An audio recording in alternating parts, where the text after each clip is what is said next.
저는 노래가 안 끝나면 어떡하나 이렇게 걱정을 했습니다.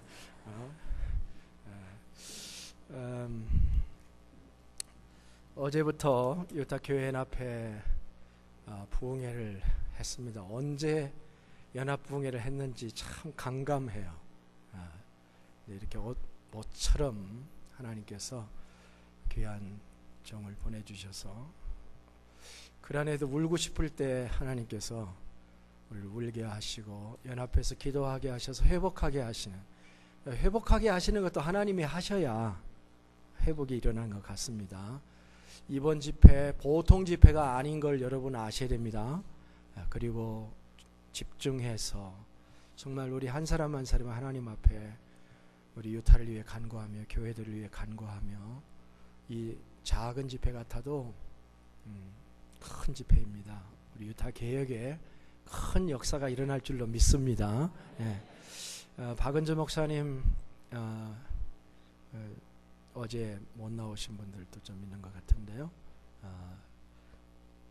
은혜 샘물교회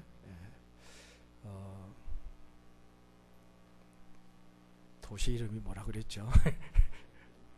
동백이라고 하는 도시에 개척하시고 또 많은 부흥을 이루시는 귀한 목사님 안식년을 맞이해서 2달 동안 3달이라고 그러셨나요? 2달 동안 안식년 기간에 유타를 방문한 계획이 계셔서 딱 우리가 찬스다 이렇게 생각해서 목사님 모시고 우리가 연합부흥 하게 됐습니다.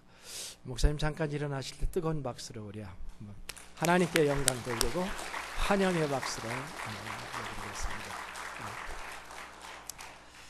우리 교회 그 꽃을 하시는 집사님이 아주 센스가 있으시네요. 보니까 어제 목사님 설교 중에 뭐가 있었냐면은 그 시체 꽃에 대해서 말씀하셨는데 이건 시체 꽃이 아니라 예술 꽃입니다. 오늘 하나님 앞에 이렇게 아름답게 올려드릴 수 있게 된 게 얼마나 큰 기쁨인지 모르겠습니다. 우리 모두 오늘 이 저녁에 주실 하나님의 은혜를 받고 우리 교회에 돌아가서 하나님의 나로부터 시작해서 나로부터 시작되리라는 찬양이 있죠. 유타의 부흥은 나로부터 시작되리. 우리 옆 사람한테 한번 얘기해 보세요. 나로부터 시작되리 하니까 좀 이상하죠? 너로부터 시작되리 하세요. 당신으로부터 시작됩니다. 당신으로부터 유타의 부흥이 시작될로 믿습니다. 이제 목사님 나오셔서 우리에게 오늘 저녁 말씀을 전해주신 하나님의 교회인 가정을 세웁시다.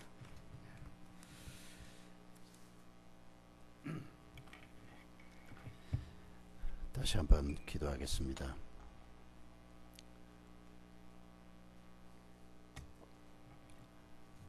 감사하신 주님, 이 밤에 저희들이 다시 한번 하나님의 말씀 앞에 고개를 숙이고 앉았습니다. 특별히 에베소 말씀을 통해서 하나님께서 우리의 가정을 어떻게 세워야 할 것인지를 가르쳐 주심을 감사합니다. 부부가 어떻게 부부가 된 것이며 그 부부가 세우는 가정을 하나님께서 어떻게 축복하시겠다고 말씀하시는지 저희가 오늘 하나님의 말씀을 함께 묵상하려고 합니다. 모든 남편들과 아내들을 축복해 주시고 또 남편 되고 아내 될 모든 사람들을 축복해 주시옵소서. 사별의 쓰라린 고통을 경험하신 분들을 하나님의 위로로 위로해 주시옵소서. 이혼의 고통을 경험한 분들에게 하나님께서 갑절의 은혜를 허락해 주시옵소서. 인생을 살면서 가정을 세우는 하나님의 사역에 쓰라린 상처를 우리가 많이 안고 있습니다. 그러나 주님께서 저희 사정을 아십니다. 저희 연약함을 아시고 저의 죄악됨을 아십니다. 포기하지 않으시고 하나님의 교회인 가정을 세우시려고 하시는 주님의 은혜를 기대하며 이 시간 저희 자신의 가정과 우리 성도들의 가정과 우리의 자녀들의 가정과 예수님 재림하실 때까지 오고 오는 우리의 후손들의 가정을 생각하며 하나님의 말씀을 받습니다. 성령 하나님께서 이 밤에 저희와 함께 해 주시옵소서. 예수님의 이름으로 기도하옵나이다. 아멘. 남편과 아내에 대한 이런 농담을 아마 여기 계신 여러분들도 들으셨을 겁니다. 목사님들 식사하면서 농담하는 걸 보니까 이 카톡 내용을 들으신 것 같아요. 한국 카톡에서 뭐 동영상이며 글들이 많이 떠돌아다니는데 여기도 아마 한국계 대부분 다 상욕을 하는 것 같습니다. 이런 얘기입니다. 한국 남편들이 힘이 들면 아내 사진을 꺼내 본답니다. 그 사진을 들여다보면서 뭐라고 얘기하는 거 하니까 내가 이런 여자하고도 사는데 내가 뭘 못할까?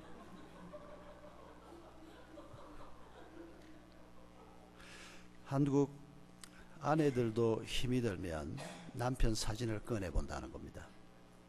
그리고 그 사진을 들여다보면서 내가 이런 것도 인간 만들어서 사는데 내가 뭐 힘들어서 못할 일이 있을까?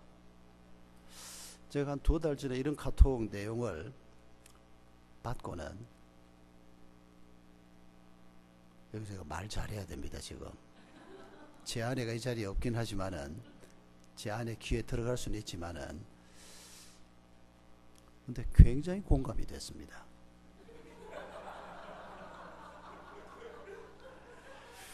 제가 이렇게 말하면 여러분들이 저 박 목사 결혼 생활에 어려움이 많은 모양이다. 아닙니다. 저희 부부 잘 살고 있습니다. 잘 사는데도 문제가 없는 부부가 없지 않습니까? 문제 없는 부부가 있다면 그건 아마 거짓말 대회 나가면 1등 할 겁니다. 참 어려운 관계가 부부 관계입니다. 다른 사람들하고의 관계는 가령 목사한테 굉장히 중요한 관계가 제가 장로교 목사니까 장로님들과의 관계입니다. 피할 수가 없습니다. 당회해야 되죠. 교회 중요한 문제는 당회에서 결정을 하고 또 더 중요한 건 공동회의까지 가게 되어 있는데 피할 수가 없습니다. 그래서 장로교 목사들이 하는 농담은 회 중에서 제일 맛없는 회가 당회다 그럽니다. 제 어떤 친구는 당회가 있는 주일은 아침 식사가 먹히지가 않는다는 겁니다. 오후에 할 당회를 생각하면 스트레스가 돼서 아침부터 힘들다는 겁니다. 저는 참 좋은 장로님들을 많이 만났습니다. 저는 전혀 뭐 그런 경험을 한 번도 하지 못해서 친구들이 저를 보고 복이 참 많다 그러는데, 그런데 가만히 생각해 보면 장로님들하고의 관계가 목회하는 사람에게 굉장히 중요합니다. 장로님들의 협조를 얻지 못하면 교회가 돌아가지 않습니다. 제가 맹세코 생각하기를 천국 가서 우리 목회하는 사람 입장에서, 저는 은혜샘물교회 담임 목사입니다마는 내가 섬기는 교회로 인해서 하나님 앞에 상을 받을 때 제가 제일 큰 상을 받을 거다? 절대로 그렇지 않을 겁니다. 저보다 더 큰 상을 받을 장로님들, 집사님들이 교회 안에 많이 있습니다. 눈에 보이지 않지만은 정말 섬기는 분들이 많이 있기 때문입니다. 저도 그분들하고 관계 맺는 걸 굉장히 중요하게 생각을 합니다. 쉽지 않습니다. 근데 그분들은 자주 안 봅니다. 부부는 맨날 같이 있지 않습니까? 그러니까 굉장히 좋은 관계를 유지하다가도 한 번씩 뒤집기가 일어나지 않습니까? 제가 내년 2월이면 결혼 40주년입니다. 39년 3개월을 살았습니다. 제가 그 사람 만난 것에 대해서 정말 하나님 앞에 감사하면서 살고 있습니다. 그런데 39년 동안 계속 싸우는 게 있습니다. 오늘 목사님들하고 그 얘기를 낮에 좀 나누긴 했습니다만은 부부 관계가 참 쉽지 않은 관계입니다. 함께 살면서 함께 마음을 모으고 함께 자녀를 양육하고, 그러니까 이런 농담이 나오는 겁니다. 그러나 이 농담을 너무 진지하게 생각할 건 없습니다. 왜냐하면 우리가 그리스도인이기 때문입니다.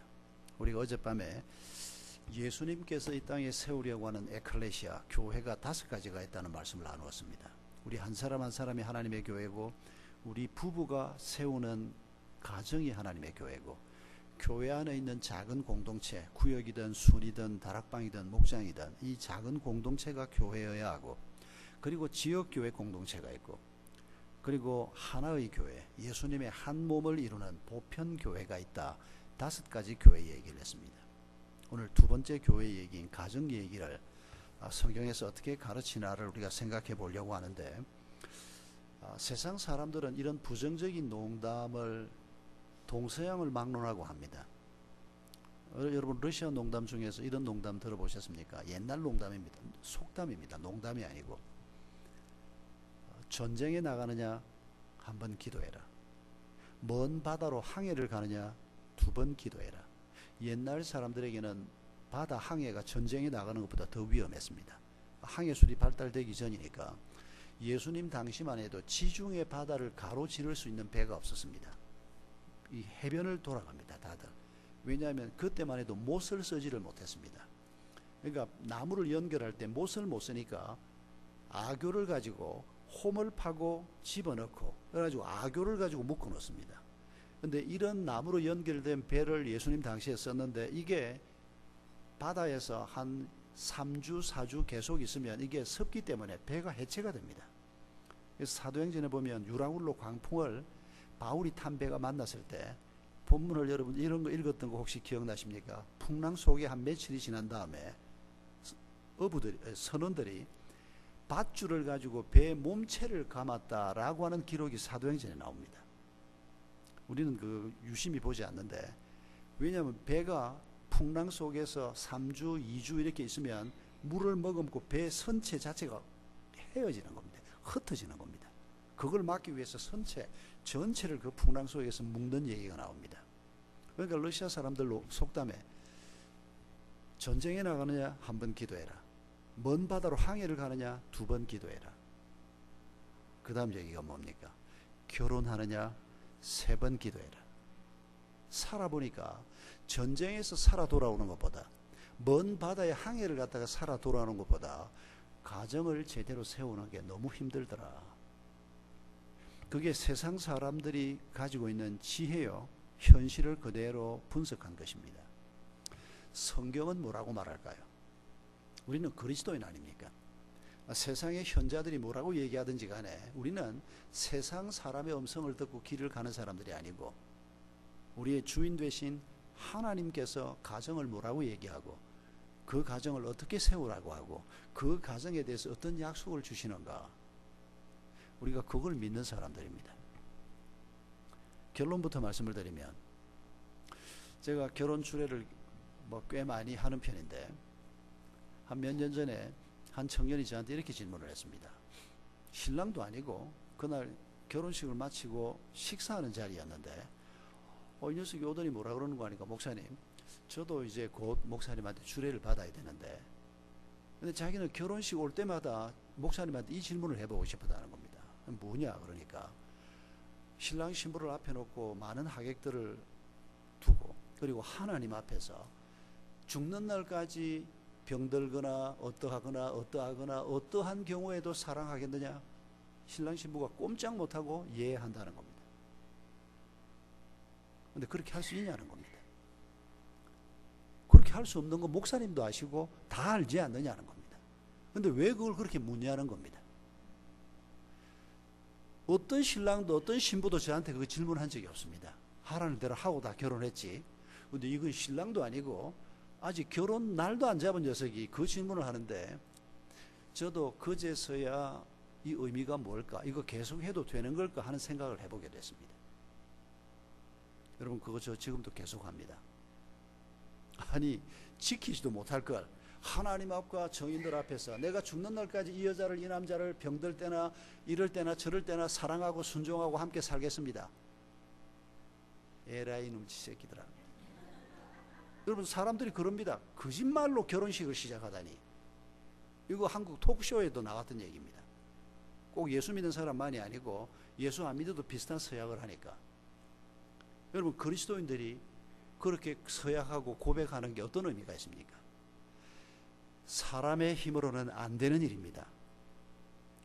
아무리 내가 좋아하는 여자를 만나고 남자를 만나도 사람의 힘으로 그 사람을 죽는 날까지 계속 신실하게 사랑한다? 불가능합니다. 우리는 그걸 압니다. 인간의 연약함과 제약됨을 우리는 믿는 사람들입니다. 그럼에도 불구하고 우리가 그런 서약을 하는 것은 그건 단순한 맹세가 아니고 신앙 고백입니다. 하나님께서 우리가 이렇게 서로 좋아서 하는 결혼이긴 하지만 하나님께서 우리와 함께 하셔서 그런 사랑의 자리로 우리를 인도해 가실 것을 믿고 바라보면서 그 신앙을, 그 약속을 고백하는 것입니다. 이런 관점을 가지고 우리가 우리의 현실 문제를 한번 생각해 보십시다. 저나 여러분이나 우리가 교회 직분이 뭐든지 간에 우리가 세상을 살면서 우리에게 가장 중요한 게 뭡니까? 우리가 하나님을 만난 것이 참 중요한 일입니다. 우리가 받은 가장 큰 선물이 하나님을 아빠로 받은 것입니다. 두 번째로 우리가 받은 선물이 배우자를 받은 것입니다. 한 분 아멘 하셨습니다. 나머지 분들은 무슨 생각하십니까? 아이고, 당신이 내가 어떤 사람하고 사는지 몰라서 그런 소리를 하지. 그래서 아예 아멘 할 수 없어서 가만히 계셨습니까? 아니면 너무 당연한 얘기를 하니까 아멘 할 필요가 없어서 안 했습니까? 이것도 저것도 아닙니까? 여러분, 우리가 결혼을, 내가 경험하는 결혼을 가지고 결혼은 이런 거다, 우리는 그렇게 말하는 사람들이 아닙니다. 나는 이렇게 경험했지만은 성경이 하나님께서 결혼과 사랑을 뭐라고 얘기하는가, 그걸 우리는 바라보는 사람들입니다. 그거 아니면 우리에게 무슨 희망이 있겠습니까? 할리우드 배우들이 연애하는 거 보면서 우리가 나도 저런 사랑을 한번 해보고 싶다. 여러분, 그 사랑이라는 게 엉망진창입니다. 우리에게 꿈이 되고 이상이 되고 우리 자신들과 우리의 자녀들, 다음 세대가 계속해서 바라보고 가야 할 그 사랑, 그 가정의 꿈이 무엇이겠느냐, 그 말입니다. 그걸 우리가 오늘 밤에 한번 생각해 보자는 것입니다. 예수님께서 내 교회를 세우겠다고 말씀하셨는데 그 교회를 오늘 본문에서도 26절 27절을 보면 우리 부부가 만든 가정을 놓고 예수님께서 말씀하시기를, 이는 곧 물로 씻어 말씀으로 깨끗하게 하사 거룩하게 하시고 자기 앞에 영광스러운 교회로 세우사. 우리 부부가 만든 가정을 우리 주님께서 영광스러운 교회로 세우겠다라고 말씀하고 계십니다. 여러분, 신앙생활을 하면서 이 부분에 대해서 어떻게 생각하고 신앙생활을 하고 계신지 한번 우리 자신을 한번 돌이켜 보십시다. 아이고, 해필이면 이런 인간을 만나게 해가지고 자기가 좋아서 결혼해놓고도 우리 속에는 불만이 있습니다. 자기 연약함은 또 잘 생각하지 않습니다. 대개 우리가 이기적이기 때문입니다. 여러분, 하나님께서 우리에게 축복으로 주신 가정을 우리가 선물로 받은 사람들인데 이걸 축복으로 만들지 못하고 아무것도 아닌 걸로 만들고 심지어는 원망거리로 만드는, 여러분, 이건 신앙생활에서 가장 큰 잘못을 범하는 것입니다. 하나님께서는 가정을 세우는 일에 엄청 관심이 많으십니다. 여러분, 구약 성경을 보십시오. 부모와 자녀에 대해서 말씀하시는 대목들이 구약에 굉장히 많이 나옵니다. 그래서 어떤 학자는 말하기를 구약의 지상 대명령은 수직 선교고 신약의 지상 대명령은 수평 선교다, 이런 표현을 쓰는 신학자가 있습니다. 신약에서 땅 끝까지 복음을 전하라, 내 양을 치라, 이걸 우리가 수평 선교라고 얘기합니다. 땅 끝까지. 그런데 구약에서 수직 선교라고 불리우는 하나님의 지상 대명령은 무엇입니까? 너희 자녀를 내 말씀으로 가르쳐서 천대 이르도록 하나님의 은혜를 누리는 가정을 세우라는 것입니다. 그런 자식을 낳고 그런 자식을 양육하고 그런 자식들이 대를 이어서 흘러가게 하고, 그래서 신명기 5장 10절을 비롯해서 천대 이르도록 내가 은혜를 베풀겠다. 이게 수직 선교입니다. 구약 성경에서 이 가르침이 얼마나 중요한 가르침으로 나오는지, 그래서 학자들이 이걸 지상 대명령이라는 표현까지 쓰는 겁니다. 하나님께서 우리에게 축복으로 주신 가정을 어떻게 하면 축복으로 만들 수가 있을까요? 그게 우리가 오늘 생각하고자 하는 핵심적인 질문입니다. 오늘 이 자리에 우리 결혼을 하고 있는 어떤 사람이든지 우리의 가정이 완전한 가정은 한 사람도 없습니다. 다 문제를 안고 있습니다. 그 문제가 조금씩 다를 것입니다만은, 혹시 이렇게 생각하는 분이 계시면 생각을 좀 바꾸십시오. 뭐 혼자 지금 되셨거나, 그래서 죽는 날까지 혼자 살다가 가실 분들이거나, 아니면 나는 앞으로 뭐 결혼도 안 하고 살 사람이다, 오늘 완전히 공쳤구나, 오늘 뭐 안 올 걸 왔구나. 아닙니다, 여러분. 성경의 가르침을 우리가 그런 식으로 생각하는 것은 옳지 않습니다. 이건 삶의 원리입니다. 우리가 혼자 이 길을 가거나 결혼해서 둘이 함께 가거나 삶의 목표는 똑같습니다.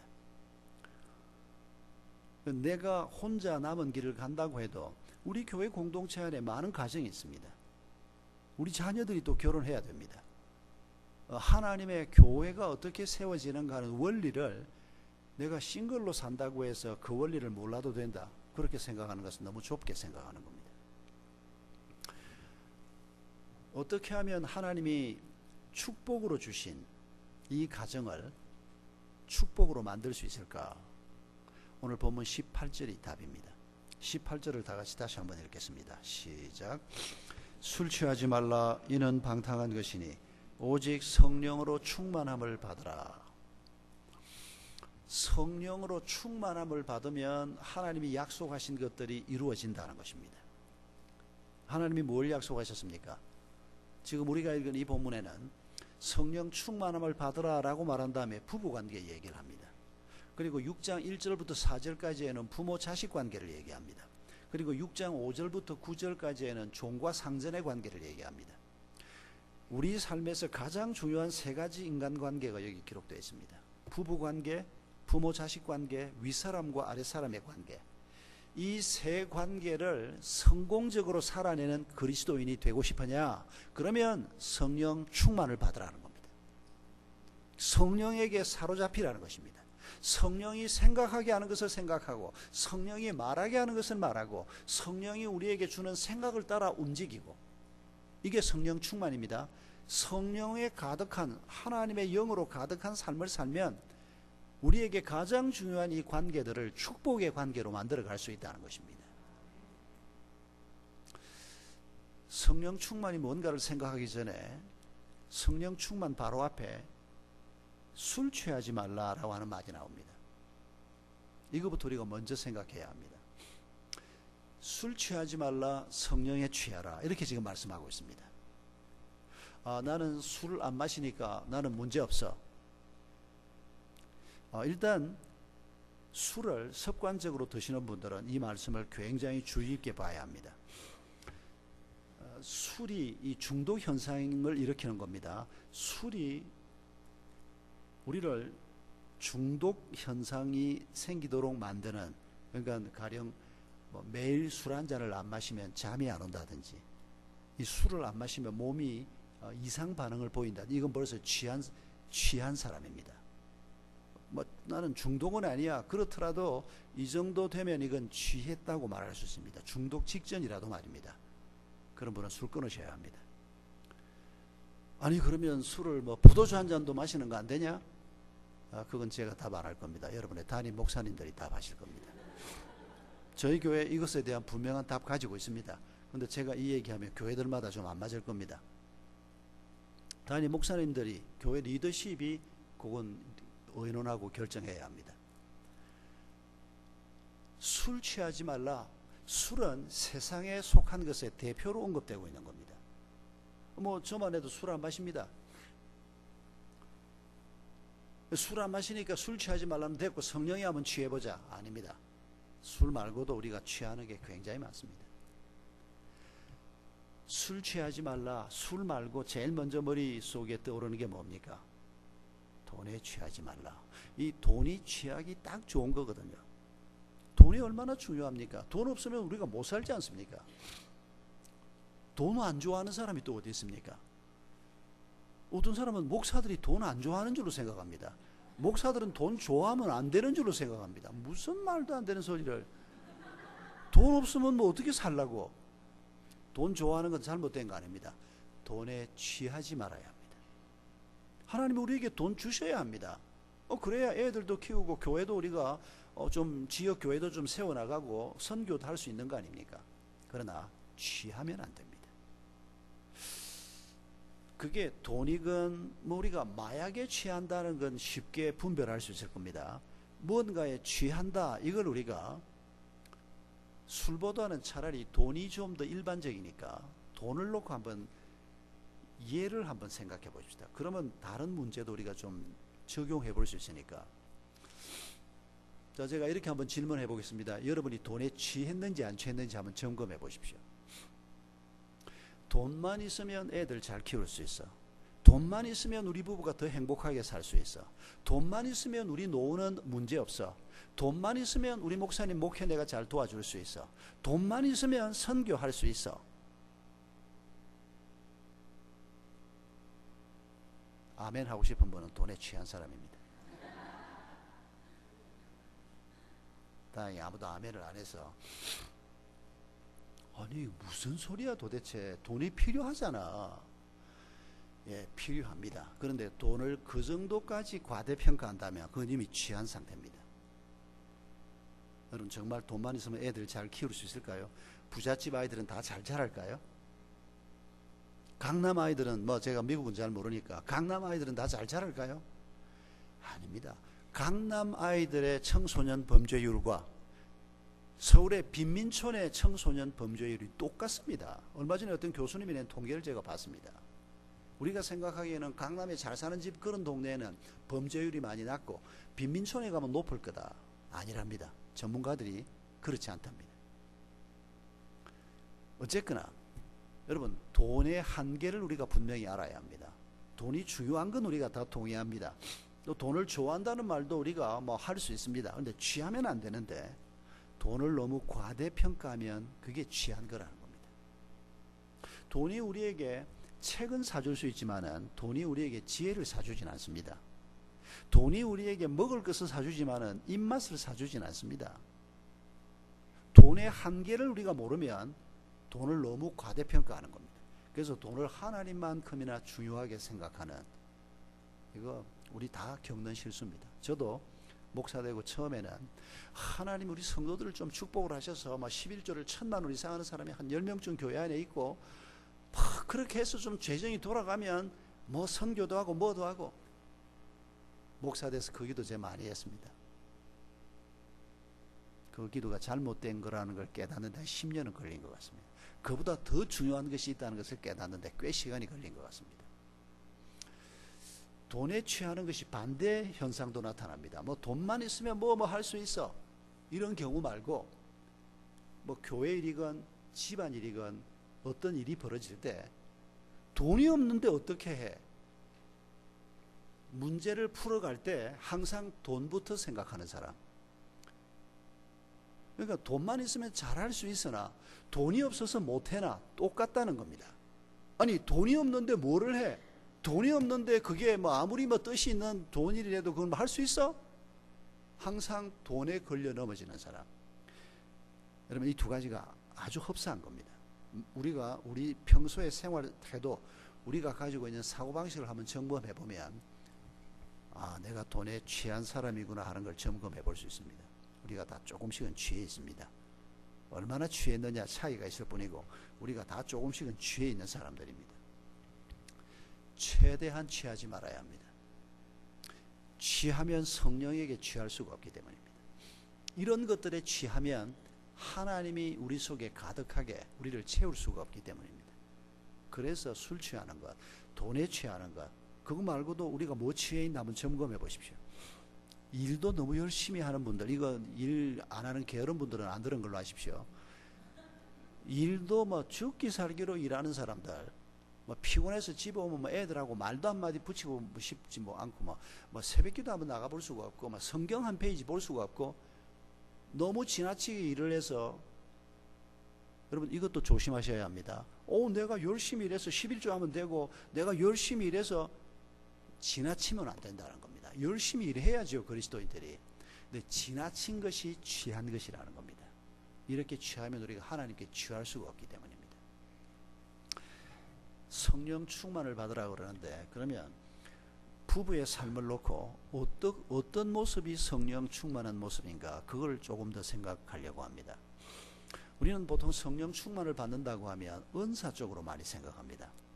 근데 성경을 보면 성령 충만, 성령에게 사로잡힐 때 두 가지 결과가 나타나는 것을 성경이 항상 얘기합니다. 하나가 은사입니다. 은사라고 하는 말은 한자말입니다. 기프트입니다. 성령이 우리를 사로잡을 때 선물을 주신다는 겁니다.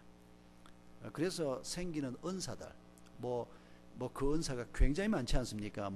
작게는 방언으로부터 시작해서 말씀을 잘 전하는 은사라든지, 성경이 설명하는 은사만 해도 100개가 넘고, 그걸 좀 더 우리가 원용해서 생각하면 수백, 수천이라고 말할 수 있습니다.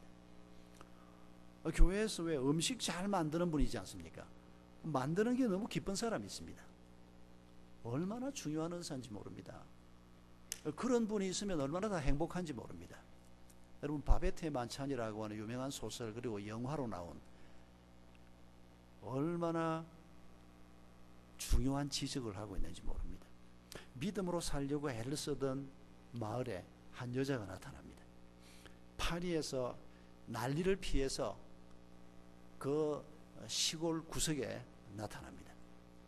근데 파리에서 한 사람이 편지를 써서 보내는데, 목사 딸 둘이가 살고 있는 아주 예쁜 여성들인데 결혼도 안 하고 믿음으로 살려고 애를 쓰는 그런 집에 보냅니다.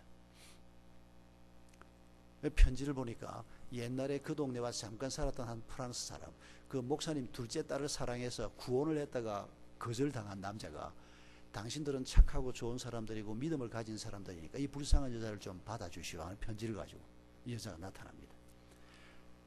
이 여자는 남편과 아이를 난리통에 잃어버렸습니다.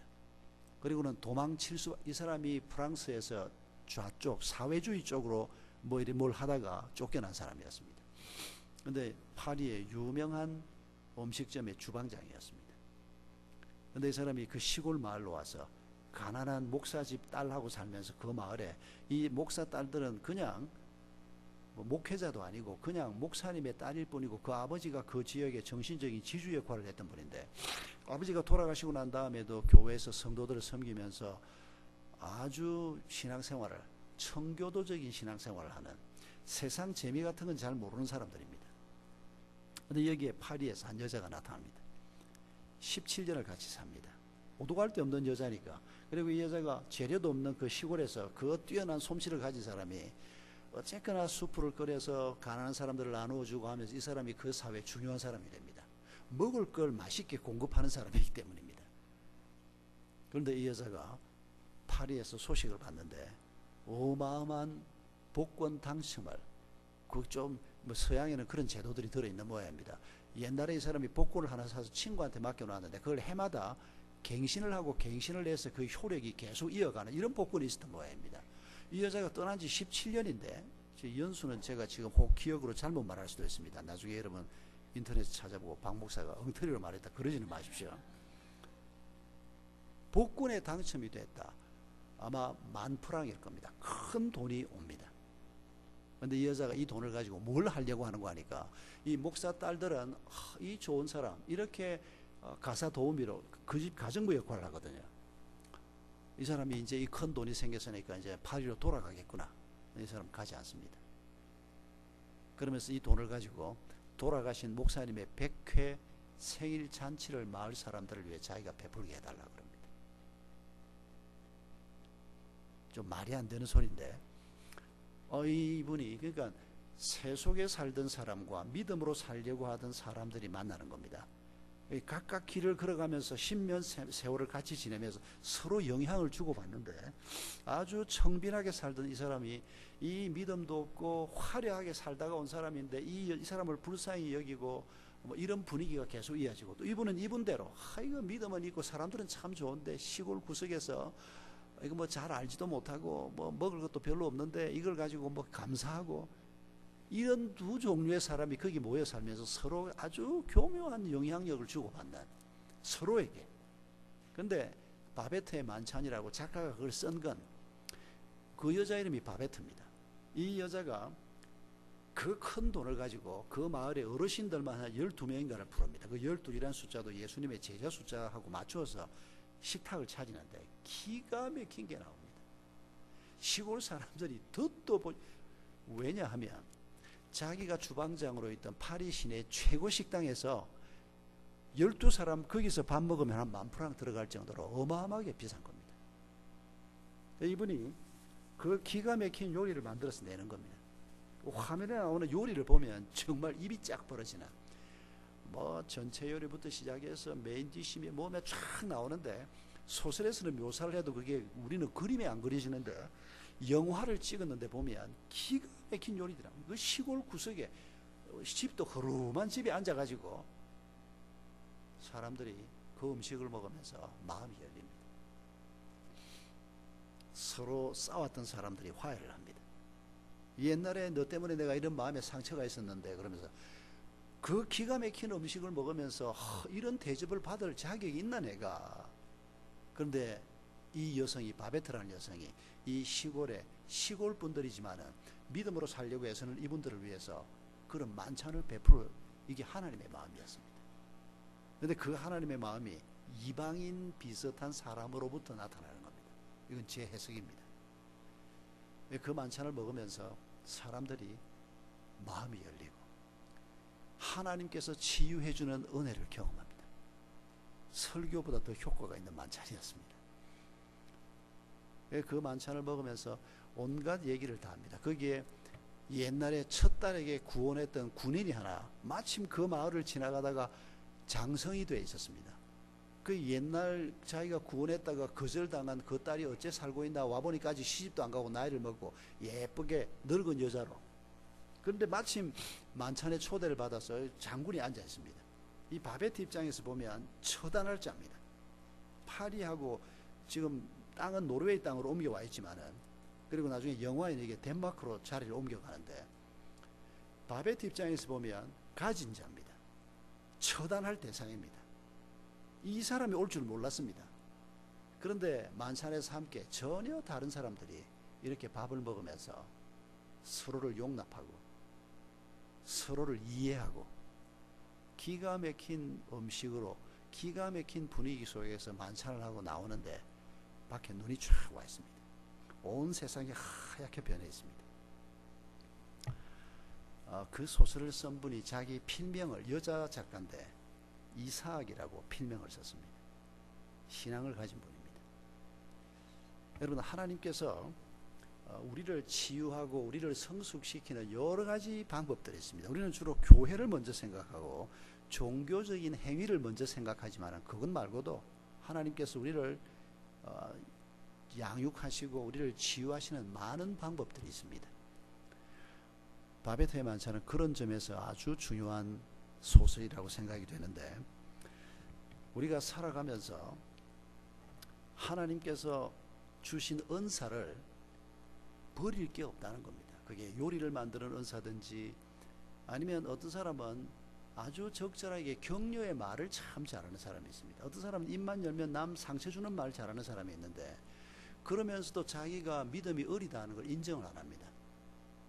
교회 중직 권사님이나 장로님이나 여성들 중에서 그런 분들을 자주 봅니다. 굉장히 교회에서 중요한 역할을 하는데 그 사람만 부딪히면 여성도들이 상처를 받습니다. 그런데 자기는 그게 자신의 연약함이라는 걸 잘 깨닫지 못합니다. 그런데 어떤 분은 보면 믿음이 별로 깊은 분 같지 않은데 그 사람을 만나면 사람들이 기분이 좋아집니다. 사람을 격려할 줄 알기 때문입니다. 칭찬할 줄 알기 때문입니다. 이런 다양한 은사를 하나님이 주시는 겁니다. 오늘 이건 설교 본론이 아닌데 제가 일부러 조금 길게 설명을 했습니다. 중요한 부분이어서, 성령으로 충만함을 받을 때 하나님께서 우리에게 선물을 주시고 모든 사람에게 줍니다. 한 사람의 예외도 없습니다. 오늘 제가 찬양을 이렇게 하는 건 난생 처음 봤습니다. 제가 초등학교 3학년 때부터 교회를 나가서 지금까지 교회 안에 살고 있는데 청중 다 이렇게 세워놓고 같이 찬양하자는 건 난생 처음입니다. 해볼만 하네요. 제가 이제 교회에서 찬양대 가리 앞에서 찬양을 할 때 그럼 막 따라 부르고 싶어가지고 제가, 그러면 항상 제 아내가 저를 찌릅니다. 목사가 찬양대 앞에 찬양하는데 제가 이 소리를 내는 게 좀 경망스럽게 보는 건지, 나는 은혜가 돼서 이렇게 따라 부르는데 오늘은 마에 같이 하자 그러니까 이거 참 특별하다 싶은 느낌이 듭니다. 제가 이 솔트레이크 와서 이런 성가대를 만날 줄은 제가 정말 예상을 못했습니다.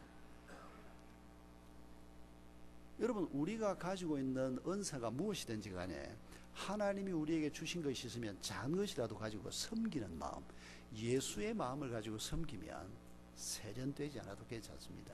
세계 제일이 되지 않아도 괜찮습니다. 그 동네에서 최고가 되지 않아도 괜찮습니다.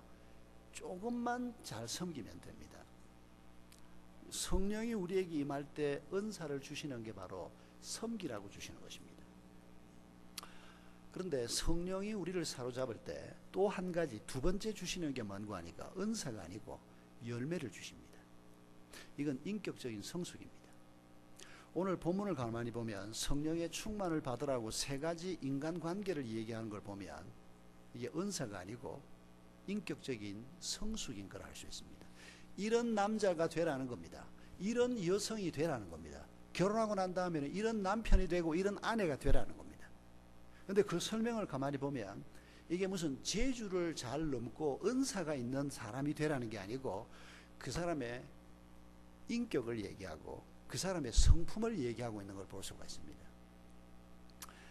그러면 성령 충만을 받으라 라고 말씀하고 난 다음에 우리가 읽은 지금 설명 부분에서 무엇이 부부 관계에서, 남녀 관계에서, 사랑을 배워가는 단계에서 무엇이 성령 충만함입니까?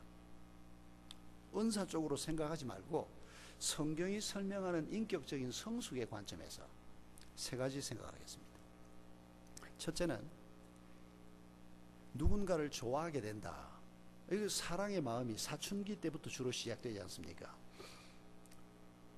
그 사랑이라는 것이 결국은 결혼으로 이제 나아가게 되는데, 여러분, 이 결혼과 사랑의 목표가 무엇입니까? 여러분, 이걸 바르게 아는 것이 성령 충만의 첫 번째 요건입니다. 성령께서 우리에게, 하나님의 거룩하신 영이 우리에게 결혼할 때 어떤 목표를 가지라고 말씀한다고 생각하십니까? 결혼하실 때 왜 결혼했습니까? 이 사람하고 결혼하면 내 인생이 피일 것 같아서. 대개 우리가 그런 마음으로 결혼합니다. 근데 그것 가지고는 부족합니다. 왜냐하면 그 사람이 내 인생 피이게 해줄 수가 없기 때문입니다.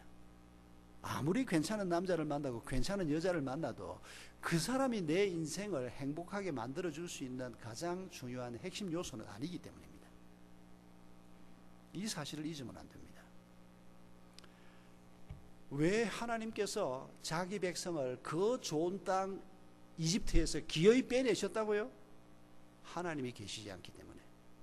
하나님이 계시지 않으면 아무리 괜찮은 사람이라도 그 사람이 어떻게 할 수 없습니다. 이집트 땅 가지고는 안 된다는 겁니다. 비옥한 땅이 있다고 되는 게 아니라는 겁니다. 근사한 집이 있다고 하나님의 교회인 가정이 세워지는 게 아니라는 겁니다. 하나님이 함께 하셔야 된다는 겁니다. 하나님이 말하는 결혼과 사랑의 목표를 붙잡는 것으로부터 시작된다는 겁니다. 하나님이 결혼 제도를 만드셨습니다. 이거 하나님의 아이디어입니다. 하나님이 남자와 여자를 만드신 겁니다. 하나님이 한 남자와 한 여자를 만들어 놓고 에덴 동산에 던져 놓고 너희들이 눈 맞으면 살든지 알아서 해봐라, 그러신 게 아닙니다.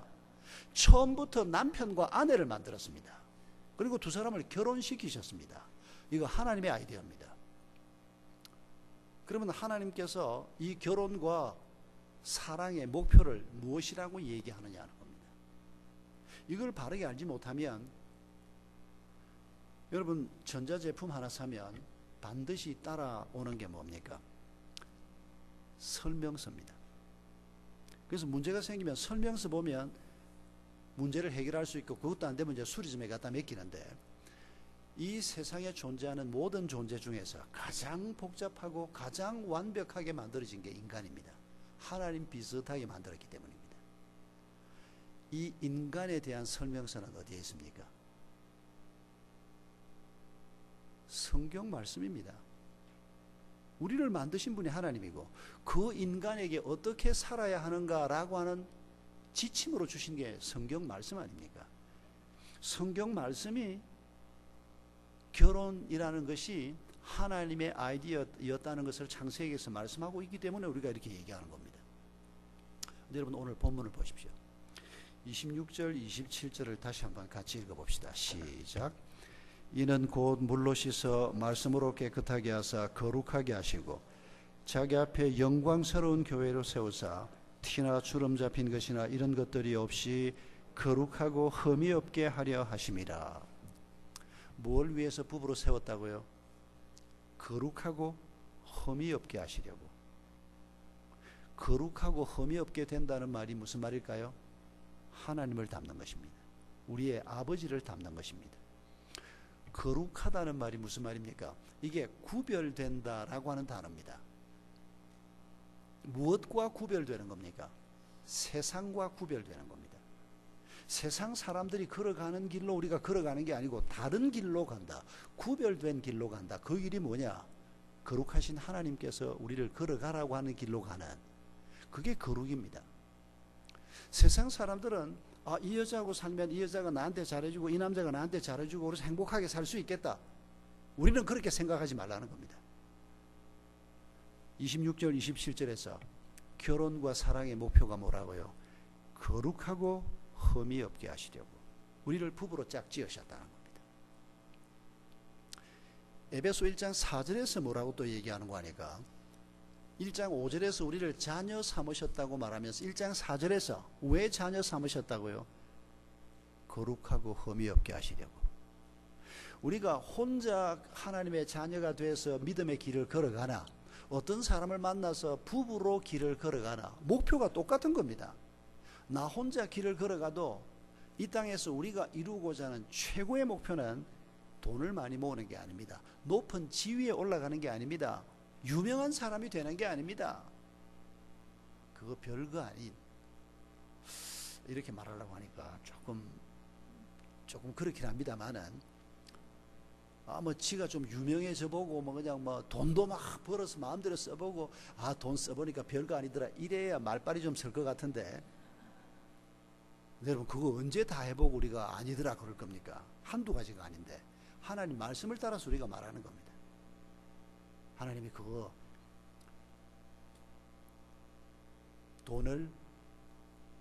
돈과 하나님을, 만몬과 하나님을 동시에 섬길 수 없다. 하나님만큼이나 그것들을 소중하게 여기지 말라는 얘기 아닙니까? 그게 돈뿐입니까? 그러니까 하나님이 우리에게 가장 중요한 분이 되는 것, 그게 바로 내가 사는 삶의 목표를 얘기할 때 왜 이 세상에서 뭘 이루는 것이 우리 삶의 목표냐? 우리의 아빠 되신 하나님을 닮는 것입니다. 그게 거룩하고 흠이 없게 되는 것입니다. 부부도 개인도 꼭 마찬가지라는 겁니다. 혹시 우리가 지금까지 신앙생활을 하면서 또 특히 부부 생활을 하면서 또 어떤 사람을 좋아하고 결혼을 생각하면서 이 결혼, 이 사랑의 목표가 하나님을 닮아가게 하기 위해서 주신 하나님의 방법이라는 것을 생각하지 못했다면 성령 충만은 꿈꾸지 말아야 합니다.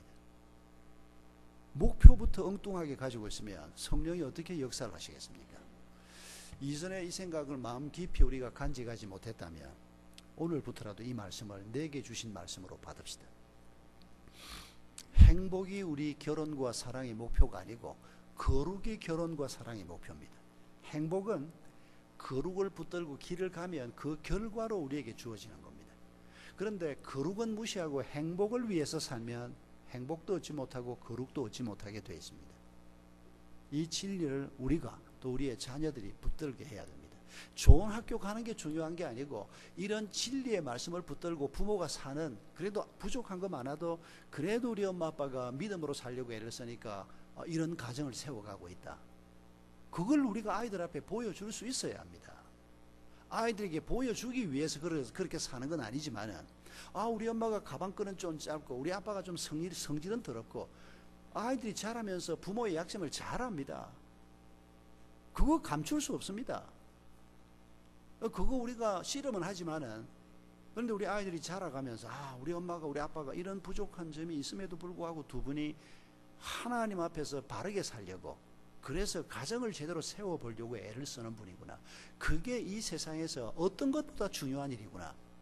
이거 물려주면 우리 아이들도 행복하게 살 수 있게 되어 있습니다. 그런데 부모가 아이들한테 믿음이 없지도 않으면서 아이들이 볼 때 우리 엄마 믿음 없어. 좋은 학교 가는 게 목표고. 그럴 때 무슨 신앙의 유업이 물려지겠습니까? 저희 교회 60 후반의 한 부인이 요새 교회를 열심히 나옵니다. 이분이 저를 한번 면담 요청을 해서 만났습니다. 이분이 만나고 보니까 서울 영동교회, 제가 맨 처음 목회했던 교회를 한 1년쯤 나온 분이었습니다. 나는 기억을 전혀 못하겠는데 나이가 저하고 비슷했는데 젊은 시절에 잠깐 교회를 나오다가 남편이 이제 지방으로 가면서 계속 지방에 있다가 다시 서울로 돌아와서 우리 서울 영동교회가 분립개척한 한영교회를 가서 그 한영교회 담임 목사는 이제 서울 영동교회 저하고 같이 부목사로 섬기던 형제가 첫 번째 분립교회를 세워서 지금까지 담임 목사로 일하고 있는데 그 교회 오래 있다가 요새 우리 교회에 나오는 겁니다. 근데 사연을 얘기하는데 참 제가 얼마나 가슴이 아픈지. 이분이 울면서 무슨 얘기를 하는 거 아니까 자기가 아들 둘이 있다는 겁니다. 근데 자기가 젊을 때부터 교회를 다녔는데 첫째 아들이 고3이 됐을 때 자기가 아들한테 그랬답니다. 공부를 잘했답니다. 이 아들이. 너 고3인데 이 아들이 고등부에 뭐 회장도 하고 막 열심히 교회를 다녔는데 엄마가 교회 집사인 엄마가 아들한테 너 고3 때는 좀 자제하고 대학 가면 좋은 대학 가서 대학부에서 열심히 교회 다녀라. 이 아이가 엄마 말을 잘 들어가지고 고3부터 교회를 안 나온 겁니다. 대학을 갔습니다. 1년 후에 나올까요 얘가? 이미 마음이 식어버렸는데 대학 가니까 재미있는 일이 얼마나 많습니까? 교회를 안 나왔습니다. 그러다가 예수 안 믿는 처녀 당연히 만나죠. 결혼했습니다. 엄마도 별로 심각하게 생각하지 않았습니다. 아들이 의사가 됐고 뭐 하나님의 축복이라고 생각했다는 겁니다. 그 정도면 다 축복이라고 얘기합니다. 의대 가기가 쉽습니까 어디? 그런데 그 사이에 엄마가 이제 믿음이 좀 깊어진 겁니다. 그러고 보니까 이 아들이 세상에 믿음이 자랑을 자기가 막았다고 느껴지는 겁니다. 근데 이 아들이 젊은 의사인데 여러분 여기서도 몇 년 전에 한국에 메르스 사건 났을 때 봤을 겁니다. 삼성의료원에서 의사가 하나 죽었습니다. 그 의사가 이 부인의 아들인 겁니다. 신문에서 그 의사를 보면서 안타까워하고 이 사람이 죽으면 안 되는데 뭐 몇 번 환자 뭐 그 사람이 나중에 의사라고 밝혀지고 이 사람이 격리병동에 들어가 있다 그러고 결국 그 사람이 죽었습니다. 젊은 의사 하나가. 이름도 모르고 그냥 뉴스에 보면서 안타까워. 바로 그 엄마인 겁니다. 이분이. 그런데 이 엄마가 그 사건을 경험하면서 아들이 믿음이 없고 이제 아들을 또 하나 낳았습니다. 며느리도 예수 안 믿습니다. 의사입니다. 그런데 메르스 치료하다가 걸려버렸습니다. 자기가. 이 어머니가 아들을 만날 수가 없는데 인터폰을 통해서 연결되어 있는데 가끔씩 인터폰을 할 때마다 하나님을 붙들어라. 아들이 반응이 별로 없습니다. 엄마 알겠어요. 그러긴 하는데 엄마가 최선을 다했는데 결국 그 상태에서 아들이 죽고 떠났습니다. 며느리가 시가집하고 연락을 끊어버렸습니다. 남편 죽고 난 다음에 시가집이 무슨 의미가 있겠습니까? 손주가 보고 싶은데 볼 수가 없습니다. 연락도 끊어버리고 만나주지도 않고 오지도 않고. 그러니까 이 어머니가 아들을 그렇게 잃고 난 다음에 자기가 천하의 죄인이고 자식을 믿음으로 키우지 못하고 의대 보낸 거 그거 하나 가지고 자기가 자랑스럽게 생각했던 그 부끄러움 때문에 전형적인 강남의 중산층 부인입니다. 다 부러워하는 그런 삶을 살았던 사람입니다. 그런데 둘째 아들이 동백으로 이사를 온 겁니다. 동백에 제가 와 있다는 이분이 알게 됐습니다. 남편은 아직 예수 안 믿습니다. 한 번씩 교회 따라오는 사람인데 이분이 동백에 있는 둘째 아들, 그 집에 아이가 둘이 있습니다. 이 아이들을 전도하기 위해서 서울에 살면서 주일 아침이 되면 우리 교회를 내려오는 겁니다. 그리고는 아들 집에 가서 아들들은 아직 가자 그래도 말을 잘 안 들으니까 손주 둘을 데리고 교회 오는 겁니다. 유치부에 집어넣어 놓습니다. 자기 예배 드리고 마치면 애들 데리고 또 가고.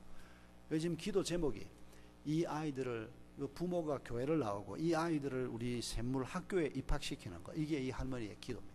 뭐 아이들이 공부를 잘하고 뭐고 이건 이분한테는 아무 관심이 없습니다. 의사 아들 돼도 소용없더라는 겁니다. 주일마다 눈에 딱 띕니다. 뭐 저희 예배당이 한 550석 되는데 한 조 뒷자리 한 중간쯤에 앉는데 예배 때마다 울고 앉아 있습니다. 아쉬울 게 없는 부인입니다. 뭐 전형적인 서울의 중산층으로 강남에서 누리고 살던 분입니다. 근데 믿음의 관점에서 보니까 자기 집안이 엉망진창이 돼 있는 걸 나이 들면서 비로소 느끼고 매주 울면서 기도하고 있는 분이 있습니다. 여러분, 우리의 결혼 생활의 목표는 세상의 성공이 아닙니다. 세상의 성공이 뭐 그렇게 중요한지 요새 한국 정치판을 보면 알 수 있지 않습니까? 대통령들이 어떻게 하고 있습니까 지금? 유명하게 뭐 좀 했던 사람들, 돈 좀 버는 사람들이 무슨 꼴을 당하고 있는지 보십시오.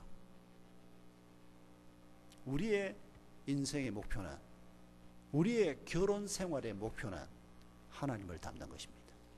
거룩입니다. 우리 아이들도 그렇게 키워야 합니다. 그게 가장 행복한 길이기 때문입니다. 두 번째로 성령 충만을 받으라라고 말하는데,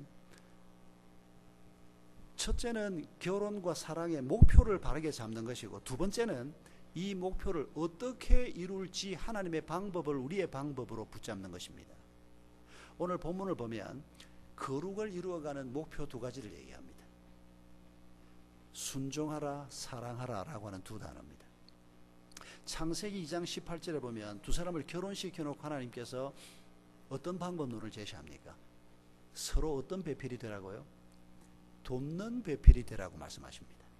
여러분이 돕는다, 에벤에셀이라고 하는 단어 여러분 아시죠? 에벤에셀, 에제르라고 하는 단어인데, 하나님이 여기에까지 우리를 도우셨다. 그래서 그 지명을 에벤에셀이라고 붙이는데, 이 에제르라고 하는 단어가 어떤 구약학자가 설명해 놓은 걸 제가 읽고 아주 놀랐는데, 구약 성경을 분석을 한 이 구약학자가 뭐라고 써놨는가 하니까, 이 에제르, 돕는다라고 하는 단어가 하나님께서 자기 백성을 돕는 동작에 이 에제르라는 단어가 계속 쓰였다는 겁니다. 근데 딱 한 번 창세기 2장 18절에서 부부에게 서로 돕는 배필이 되라, 딱 한 번 에제르가 인간의 동작에 쓰여졌다는 겁니다. 뭐 제가 다 조사한 게 아니어서 우리는 주로 이렇게 학자들이 이제 연구를 해서 결과를 만들어 놓으면 그거 믿고 그냥 이렇게 인용을 하는 건데, 굉장히 의미가 있는 설명이라고 저는 느낍니다. 그리고 하나님의 동작에만 에제르란 돕는다는 단어를 썼는데 부부에게 이 단어를 썼다. 이건 여러분, 하나님이 사람을 지으실 때 우리를 하나님의 대리인으로 지으셨습니다. 하나님을 대신해서 에덴 동산을 가꾸고 하나님을 대신해서 이 세상에 하나님의 뜻이 펼쳐지도록 하기 위해서 우리를 하나님의 형상을 따라 지으신 겁니다.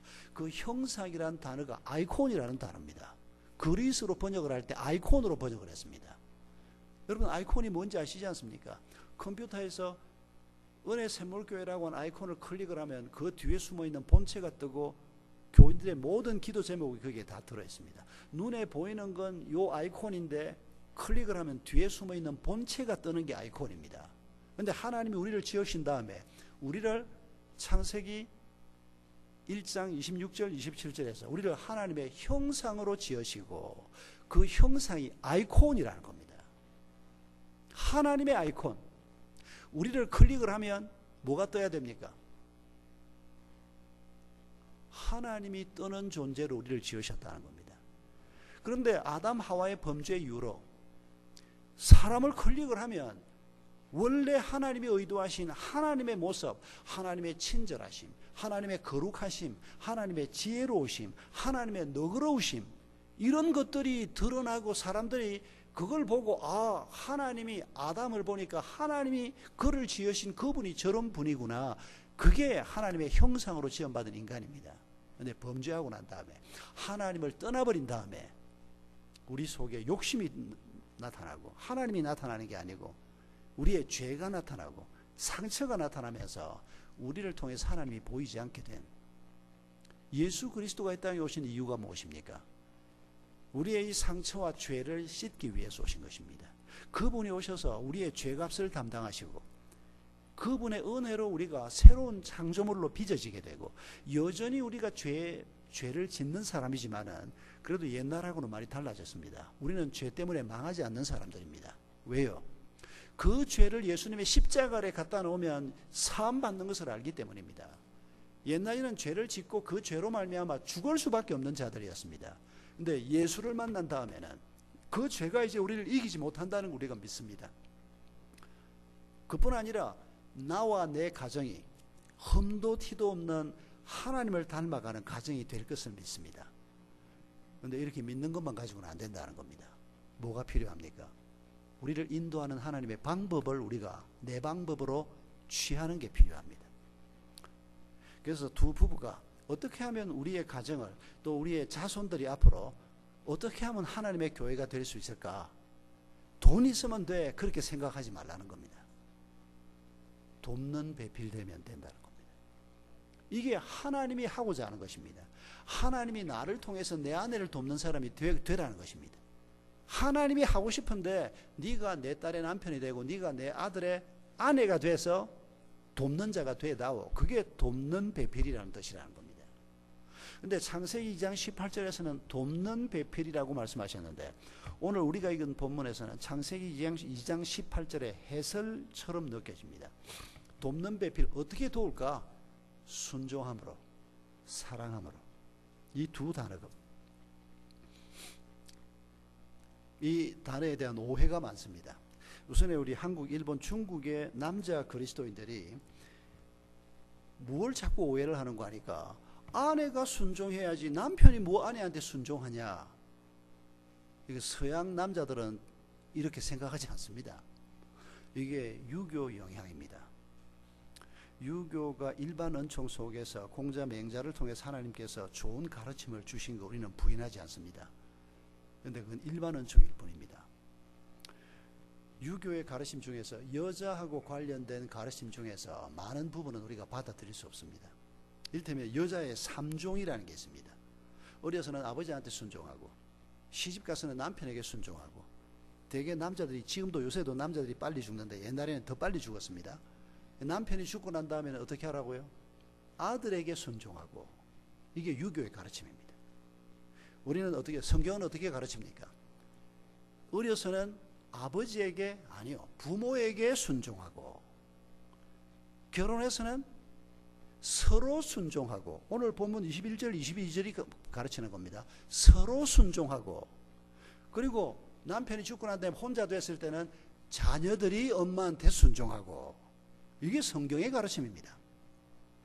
유교가 워낙 우리에게 영향을 미치다가 보니까 우리도 모르는 사이에 받은 영향 때문에 유교적인 가르침을 가지고 성경을 보려고 하는 경향이 굉장히 많습니다. 우리는 유교적인 영향이 많고, 서양 사람들은 또 서양 사람들대로, 이분들은 장점도 많지만 또 이분들이 가진 문화의 영향 때문에 갖는 약점들이 있습니다. 굉장히 합리를 추구하고 분석적인 걸 좋아하고 통합적인 걸 잘 보지 못하고,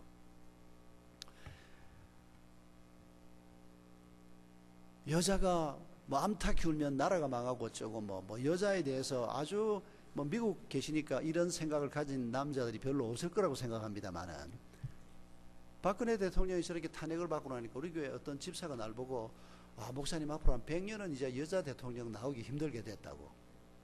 그래서 내가 무슨 소리인지 알면서도 왜 그게 무슨 소리야 그랬더니, 여자 모처럼 대통령 뽑아놨더니 저렇게 됐으니 앞으로 여자 뽑겠냐고. 그래서 제가 그랬습니다. 전두환 노태우 감옥에 잡혀가고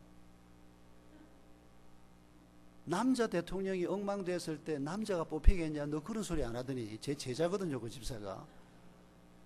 너 여자가 지금 대통령에서 물러섰는데 또 다른 똑똑한 여자가 있을 수도 있지, 왜 여자가 안 된다고 생각하냐, 너 이따위로 생각해서 되겠냐고. 얘가 막 깜짝 놀라는 겁니다. 목사님들 한 번도 그렇게 생각을 못했다고. 여러분, 이거 우리 모두가 가지고 있는 약점입니다. 가만히 생각해 보십시오.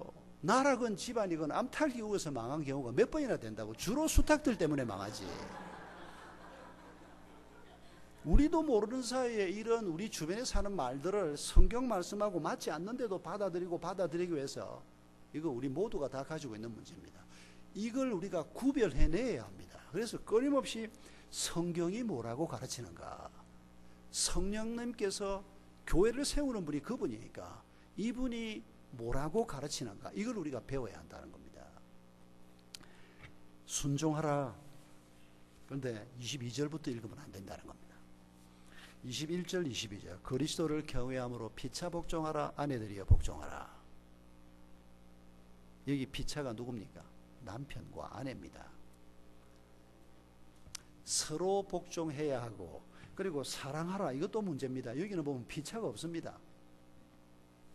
그래서 어떤 사람은 피차를 빼고 읽어보면 이렇게 이해해도 됩니까? 라고 내가 질문 받았는데, 남편들은 그리스도께서 교회를 사랑한 것처럼 아내를 사랑하라 그랬는데 아내들을 보고는 사랑하라 그러지도 않았고 피차 사랑하라 그러지도 않았으니까, 그러면 성령 충만을 꿈꾸는 아내들이 남편한테는 순종하고 남편은 나를 사랑해야 되고 성경이 명령을 하니까 나는 사랑은 옆집 남자하고 해도 괜찮습니까? 이게 성경이 그렇게 가르치는 겁니까? 상식으로 생각해도 그게 아니지 않습니까? 그러면 해석에서 뭐가 문제입니까? 피차가 문제입니다. 그런데 여러분, 이게 성경 해석의 문제가 아닙니다. 여러분 초등학교 한 5학년 6학년쯤에 해봤던 거 기억나시나 모르겠습니다. 부사가 하나 나오면 이 부사가 어느 형용사를 꾸미나 이 부사가 어느 동사를 꾸미나 바로 가까이 있는 동사 21절에서 피차 복종하라. 그러면 이게 그 다음 문단에서 나오는 사랑하라도 이 피차가 적용이 되나 안 되나, 이건 신학 해석의 문제가 아니고 국어의 문제입니다. 우리 많이 해봤던 겁니다. 당연히 피차 복종하라, 피차 사랑하라. 이 피차는 두 번 다 적용되는 겁니다.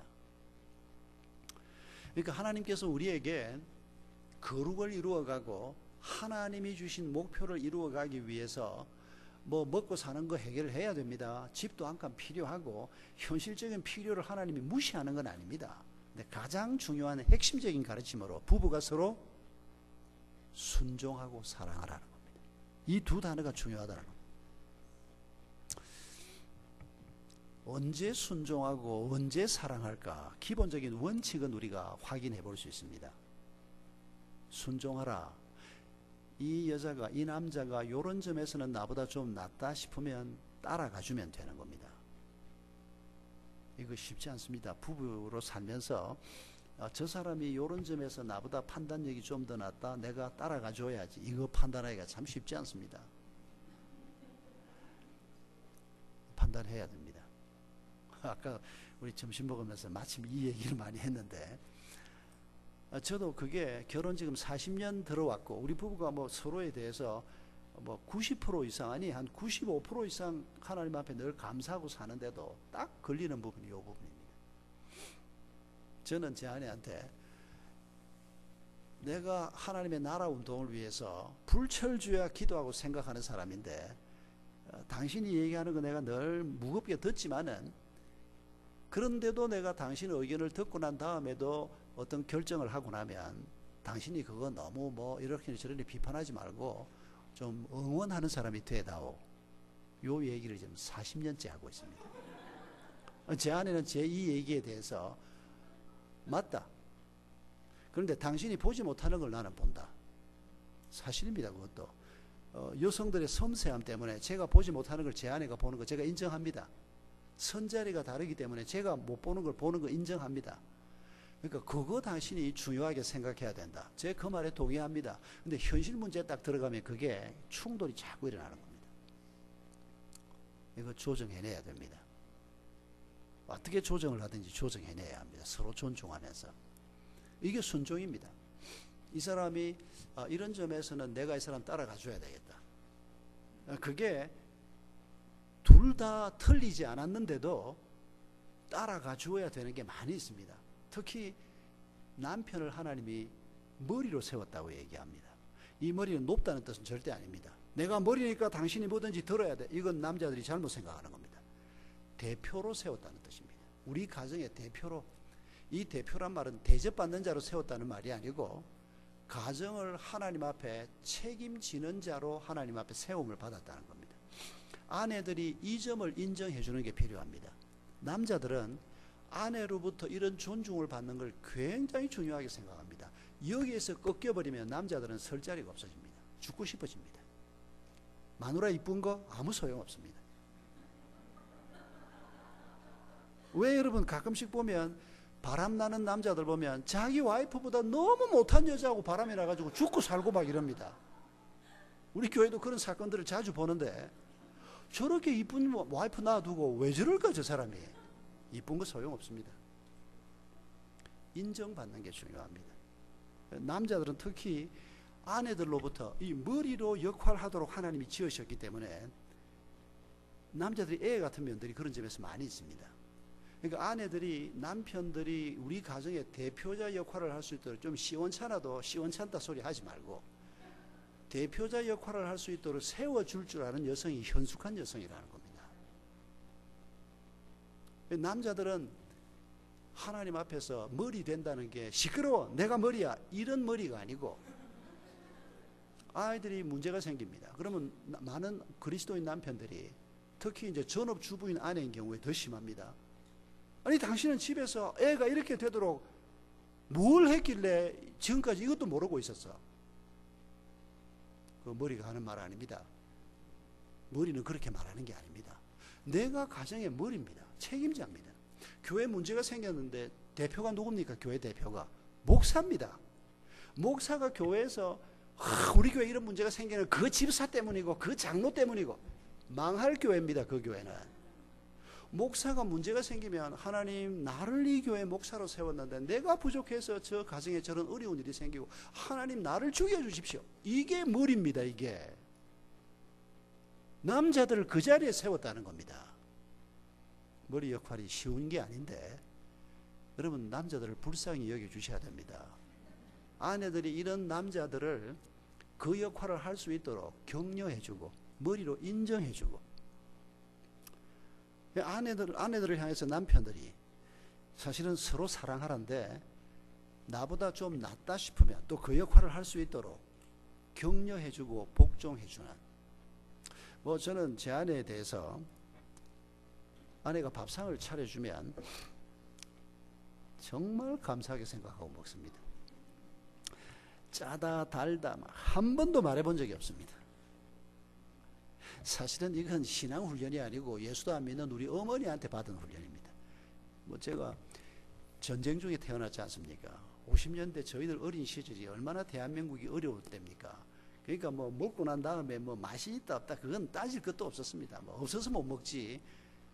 그렇게 어린 시절을 보냈으니까 늘 감사함으로 먹고 싹 다 먹고 그냥 맛으로 먹는 게 아니고 살기 위해서 먹는 겁니다. 그냥 어른이 됐는데 결혼을 했는데 이 똑똑한 여자가 매일 날 위해서 밥을 차려주는데 얼마나 감사한지 맛은 따질 필요가 없었습니다. 그냥 더군다나 내가 요리를 할 수가 없으니까 라면은 제 집사람보다 잘 끓입니다. 그래서 아이들하고 라면을 먹을 때는 항상 제가 끓입니다만은 근데 그거는 1년에 한두 번밖에 없습니다. 부엌에서는 제가 100% 복종합니다. 그래야 다음 끼니도 잘하다 먹을 수가 있습니다. 근데 이건 비교적 간단한데 삶의 여러 영역에서 부부 사이에 다행히 남편이나 아내가 둘이 아니고 하나입니다. 이 사람들 폴리가미 이거 얼마나 골치 아픈 건데 그걸 자꾸 하겠다고 그게 성경이라 그러면서 이 몰몬본 분들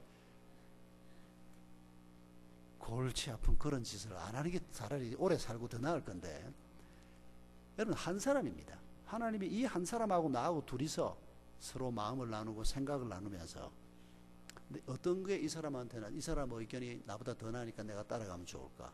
또 사랑하라는 실수했을 때 그럼 배우자가 실수했을 때 우리가 어떤 태도를 평소에 취하나 한번 생각해 보십시오. 결혼 안 한 사람들은 상상만으로도 한번 생각해 보십시오.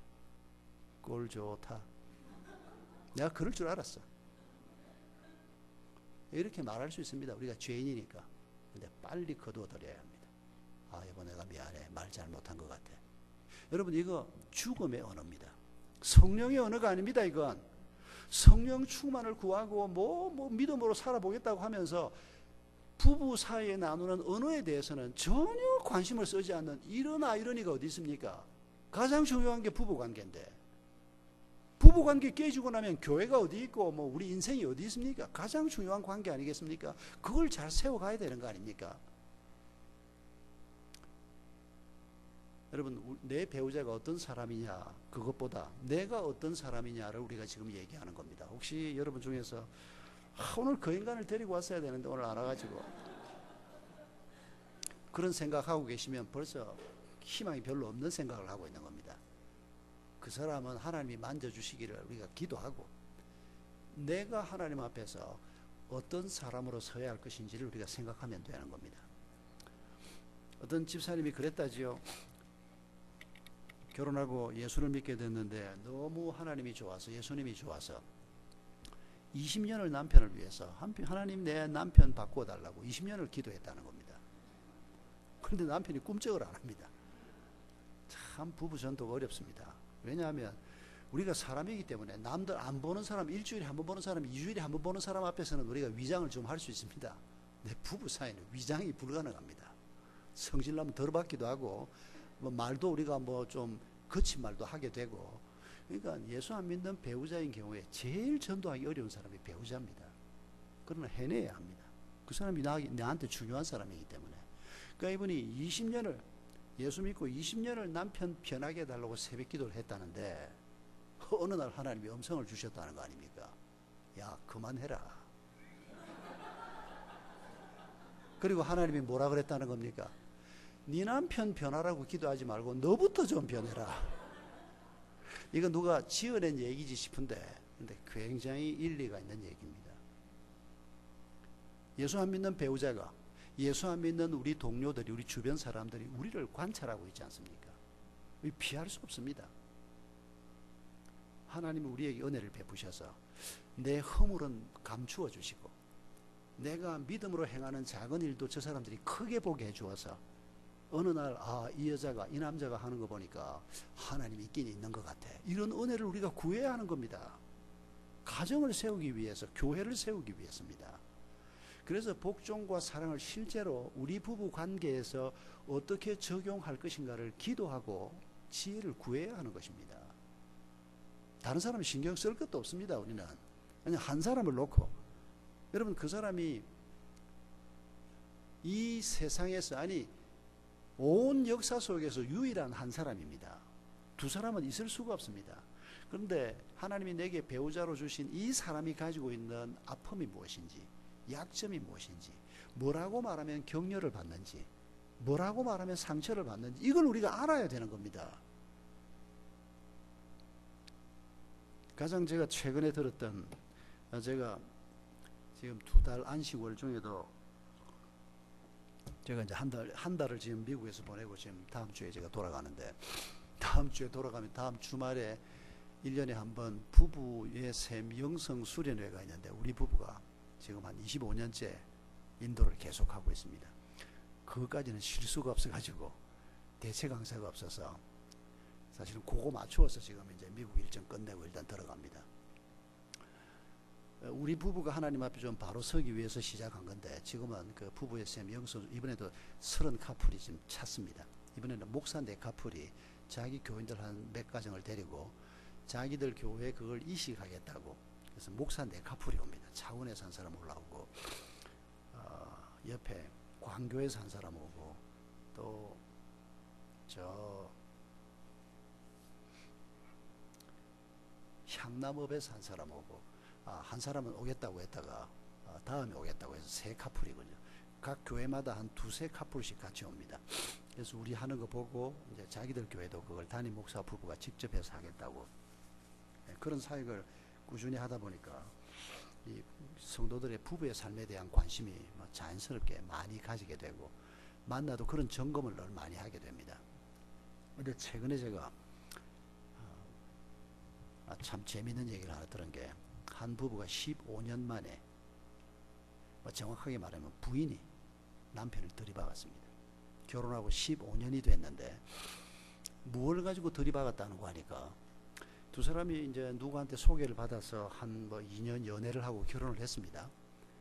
근데 결혼 생활을 하면서 첫 밥을 부부가 이제 신혼여행 갔다 와서 먹는데, 아내는 국을 받으면 숟가락을 가지고 하면 휘 저어서 뭐 밑에 두부도 있고 뭐 이런 걸 이제 한입 건져 먹고 식사를 시작하는 사람입니다. 그 아내가 이제 식탁을 딱 받아서 휘 젓는데 남편이 아내가 이제 그걸 젓는 걸 보거나 아니 여보 더럽게 왜 그걸 져?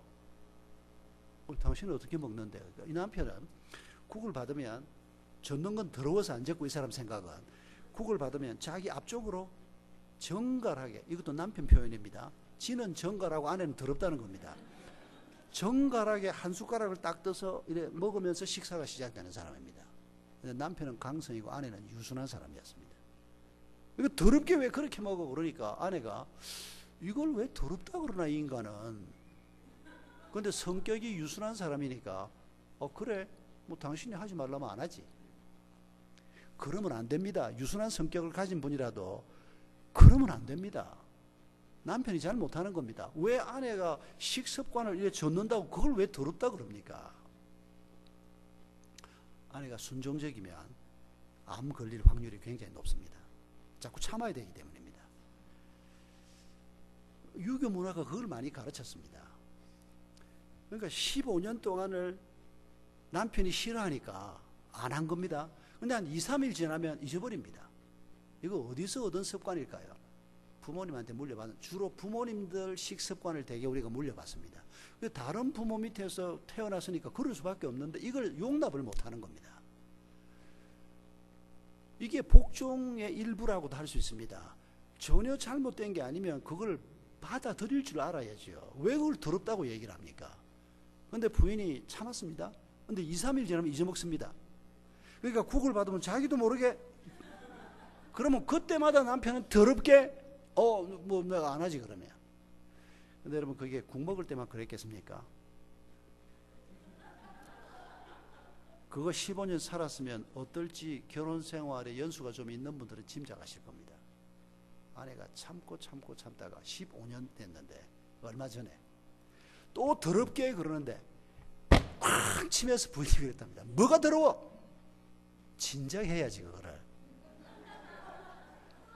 15년 만에 남편이 막 대경실색을 했다는 겁니다. 이 여자가 미쳤나? 미치기는 뭐가 미쳐? 그걸 결혼했을 때부터 서로 대화하고 조정하고. 근데 이게 한국 남자만 안 되는 게 아니고 미국 남자들도 잘 안 됩니다. 미국 사람들도 우리가 보기에는 말 많이 하는 것 같아도 안 합니다. 미국 사람들도. 남자들 자체가 여성들하고 달리 마음속에 있는 대화를 하는 이런 거 잘 못합니다. 여성들이 이런 건 리드를 하는 게 필요합니다. 남자들은 마음을 열고 얘기하는 걸 너무너무 힘들어합니다. 이분들이 15년 만에 대판으로 싸우고 많이 조정이 됐습니다. 이제 내가 더 이상 국 먹는 거 간섭 안 할게. 15년 만에.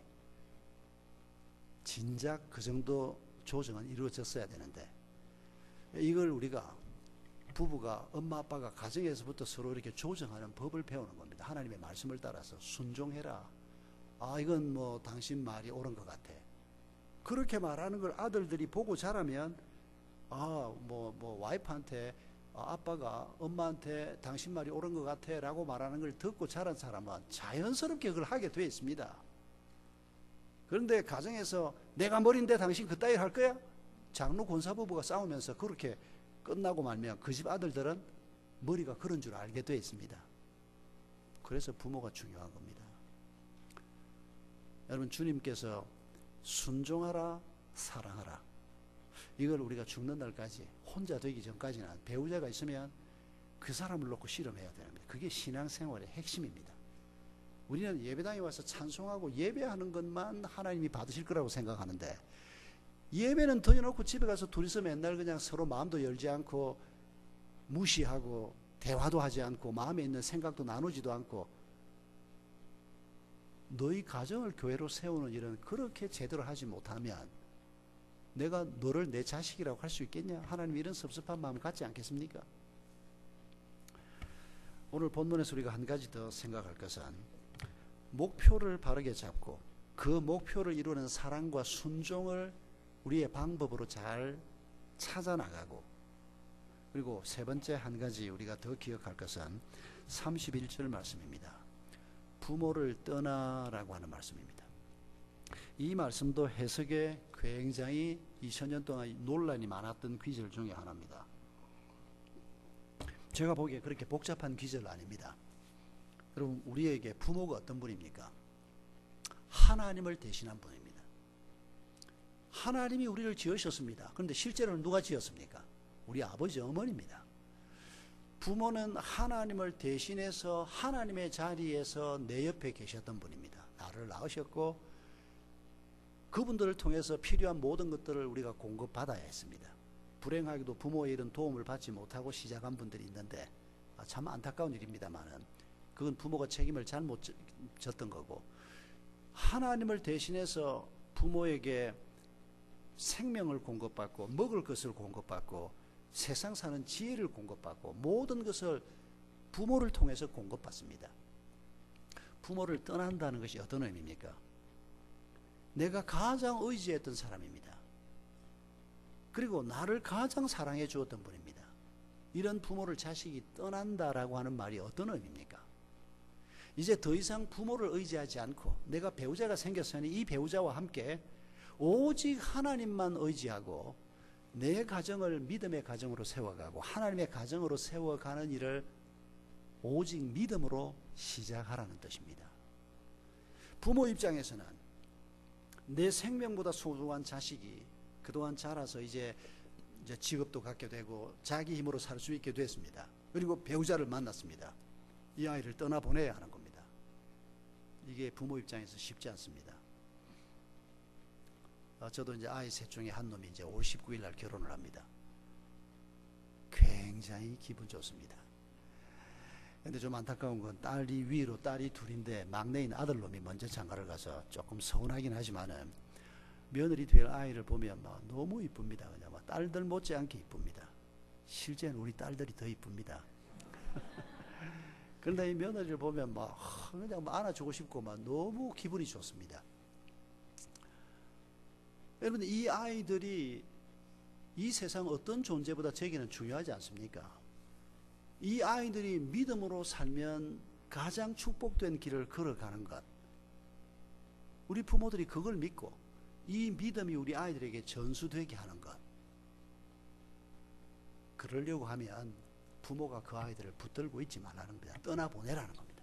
하나님에게 맡기라는 겁니다. 교제하지 말라는 게 아닙니다. 어려울 때 도와주지 말라는 말이 아닙니다. 그 아이들이 부모 의지하면서 나약한 존재가 되도록 하지 말고 스스로의 힘으로 하나님의 도움으로 믿음으로 자기 길을 걸어가도록 부모는 떠나보내는 것이 성령의 인도하심이고, 자녀는 의지했던 부모를 더 이상 의지하지 않고 스스로의 힘으로 하나님만 바라보고 서는 것이 부모를 떠나인 이 단어의 가르침이라고 믿습니다. 여러분, 하나님께서 우리에게 이런 가정을 세우라고 말씀하면서 천대에 이르도록 우리의 후손들에게 은혜를 베풀겠다고 약속하고 있습니다. 우리의 후손들에게 말입니다. 하나님을 아는 믿음의 자손들이 되도록 하나님이 약속하신 이 약속이 우리 가정에서 그리고 다음 세대, 그 다음 세대, 천대에 이르도록. 몇 년 전에 제가 저희 교회에서 이 설교를 하면서 신명기 5장 10절을 인용을 했더니 예배 끝나고 밖에 나가니까 젊은 부인이 아기를 하나 안고 저를 기다리고 있었습니다. 그래서 제가 나가니까 목사님 질문이 있습니다. 무슨 질문인데요? 그러니까 신명기 5장 10절에 분명히 천대라고 되어 있는데 천일 대는 어떻게 됩니까? 이렇게 묻는 겁니다. 당신이 1대냐? 그러니까 그렇대요. 그러면 걔가 첫 아기냐? 그렇대요. 그럼 걔가 2대인 겁니다. 이제 결혼하고 첫 아기인 겁니다. 뭐 나이가 보니까 막 27, 28, 30 채 안 돼 보이는 젊은 부인인데 이제 2대를 안고 교회 왔는데 남편은 믿는지 안 믿는지 옆에 없었는데, 그러니까 천대에 이르도록 하나님이 은혜를 베풀겠다. 너무 이 사람이 이제 감동으로 말씀을 받고 본문을 찾아서 읽고 밑줄을 그었다는 겁니다. 그런데 1001대가 걱정이 되기 시작하는 겁니다.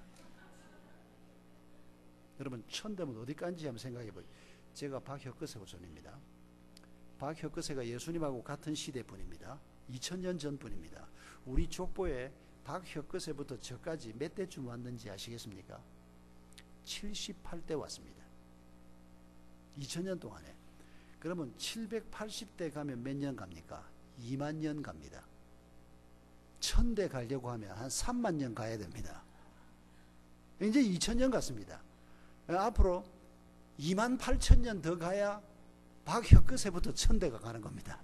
저로부터, 제가 1대니까 저로부터 1000대면 지금부터 한 3만 년 가야 1000대가 됩니다. 여러분, 하나님께서 1000대 이르도록 내 후손들에게 은혜를 베풀겠다.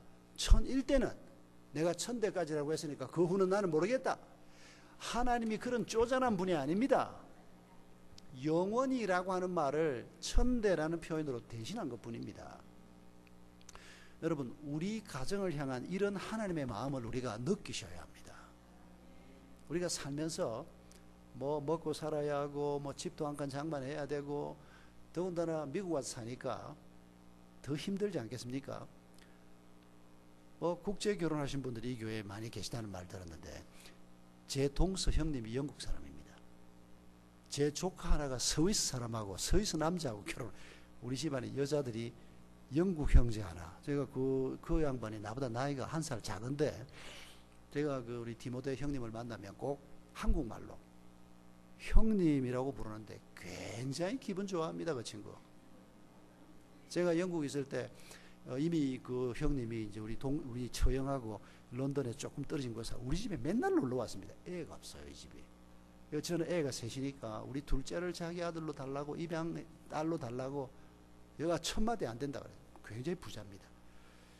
아주 잘 사는 친구인데 한국에 근무를 왔다가 우리 처형을 만나가지고 결혼을 해서 지금까지 살고 있는데, 또 우리 집안에 조카가 또 스위스 무슨 연수를 갔다가 스위스 남자하고 결혼을 해가지고 지금도 걔가 스위스에 살고 있습니다. 우리 집안에 이런 이제 외국인하고 같이 이렇게 지내보고, 교회도 가끔씩 이제 국제 결혼하는 분들이 있어서 제가 유심히 관찰을 합니다. 문화 차이가 어떻고 그러는데, 한국 남녀가 만나도 문화 차이가 얼마나 많은지 모릅니다. 우리 처형하고 우리 영국 동서 형님하고 영국 사람 한국 여자인데도 별 문제 없습니다. 문제가 아주 없다는 건 아닙니다. 영국 사람이 가지고 있는 독특함이 있고 한국 사람이 가지고 있는 독특함이 있는데, 신앙을 가지고 있으면 문화 차이는 훨씬 잘 극복할 수 있다고 생각합니다. 대한민국 사람들끼리 만나도, 저는 제 아내하고 나이 1살 차이입니다. 우리가 대학 때 SFC 운동을 같이 했습니다. 제 아내는 부산 사람이고 저는 진해 사람입니다. 이 사람하고는 생각도 비슷하고 교회 배경도 같은 고신교회, 뭐 싸울 일이 없겠다고 제가 생각했습니다. 제가 너무 좋아했고 그 사람도 나를 너무 좋아했고, 결혼하고 일주일이 안 됐는데 싸우기 시작했습니다. 참, 제가 생각해도 결혼 전에 너무 몰라도 뭘 몰랐어요. 내가 좋아하는 사람하고 만나면 왜 싸워? 제가 친구들 앞에서도 여러 번 그렇게 말했습니다. 친구들도 저희들도 뭐 압니까? 아는 게 없으니까 뭐 진짜 안 싸울까? 이런 정도밖에 다 말 못했습니다. 근데 내가 뭐 너무 확신 있게, 내가 이렇게 좋아하는 여자하고 내가 지금 연애를 하는데 내가 이 사람하고 결혼하면 내가 왜 싸워? 그때 한 놈이라도 그래 두고 보자, 안 싸우나, 이렇게 말했으면 내가 정신을 좀 차렸을지 모르겠는데 아무도 그 말 못했습니다. 인생이 뭔지를 몰랐기 때문입니다. 그렇게 좋아하는 사람하고 만나서 사는데도 서로 연합하는 것이 인간의 죄악성 때문에 서로를 잘 받아들이지 못하고, 한편으로 또 은혜 받고 생각하면 너무 감사한 사람이고 너무 중요한 사람인데도 이 문화 차이가, 인간의 차이, 문화의 차이가 결국은 믿음 안에서만 극복될 수 있다는 것을 절감하면서 살고 있습니다.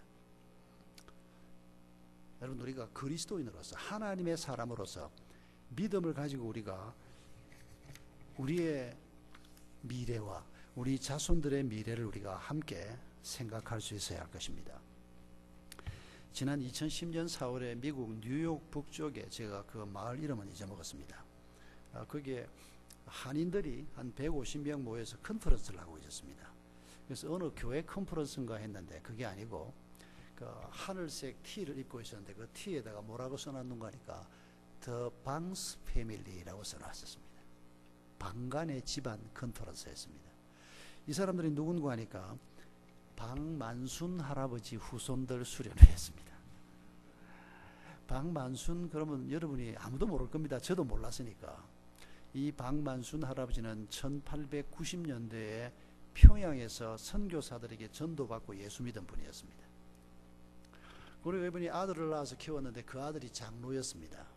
이 장로님이 또 아들을 낳아서 키웠는데 아들 하나가 목사가 되고 선교사가 됐습니다.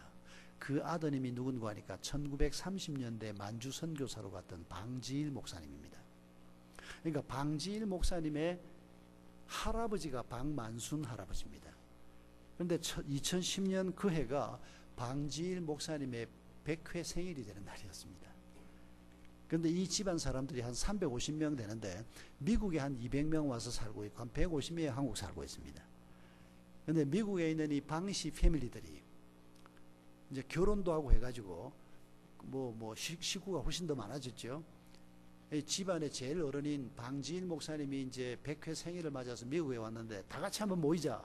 그래가지고 방스 패밀리 컨퍼런스를 하게 된 겁니다.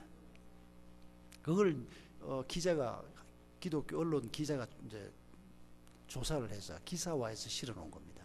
사진을 찍었는데 보니까 방 목사님이 가운데 앉고 양복을 입고 앉고 전부 하늘색 티를 입고 쫙 섰는데 맨 오른쪽에 보니까 그 뉴욕에서 목회하고 있는 제 친구 조문일 목사가 거기 서 있었습니다. 얘는 누군가 하니까 방지일 목사님의 외손녀하고 결혼한 그 집의 사위입니다.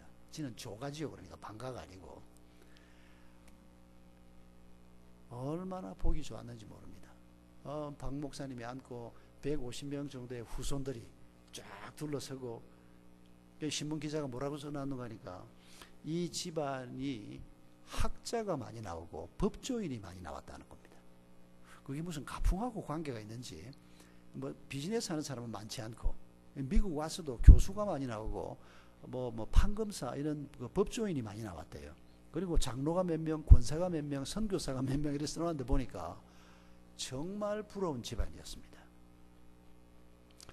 제가 그래서 그 기사를 읽은 다음부터 종종 생각을 합니다. 제가 1대인데 지금 우리 아이들 이제 3대, 4대 지금 이제 이 가문은 한 방만순 할아버지부터 한 8대까지 온 겁니다. 보면 한 350명이 됐습니다.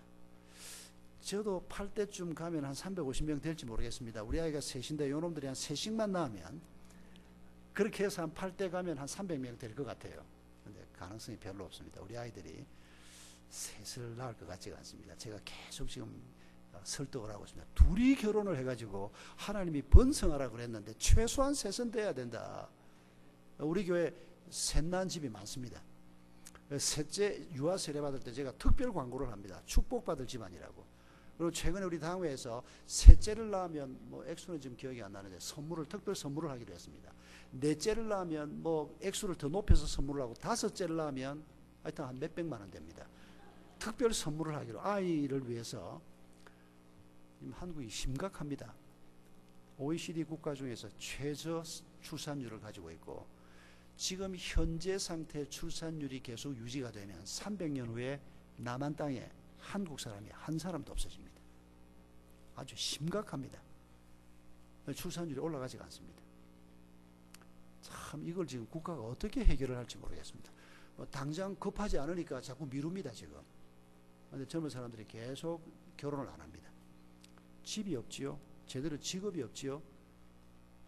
그 정도면 직업 괜찮지. 그건 어른들 생각이고 어른들은 못 먹고 못 살았으니까 아무데나 들어가서 일하고 그냥 월급만 받으면 됐는데 지금 아이들은 그렇지가 않습니다. 부모들이 먹고 살만한 나라를 만들어 놓으니까 얘들은 아무데나 안 가려고 그럽니다. 그걸 애들 탓이라고 말하면 안 됩니다.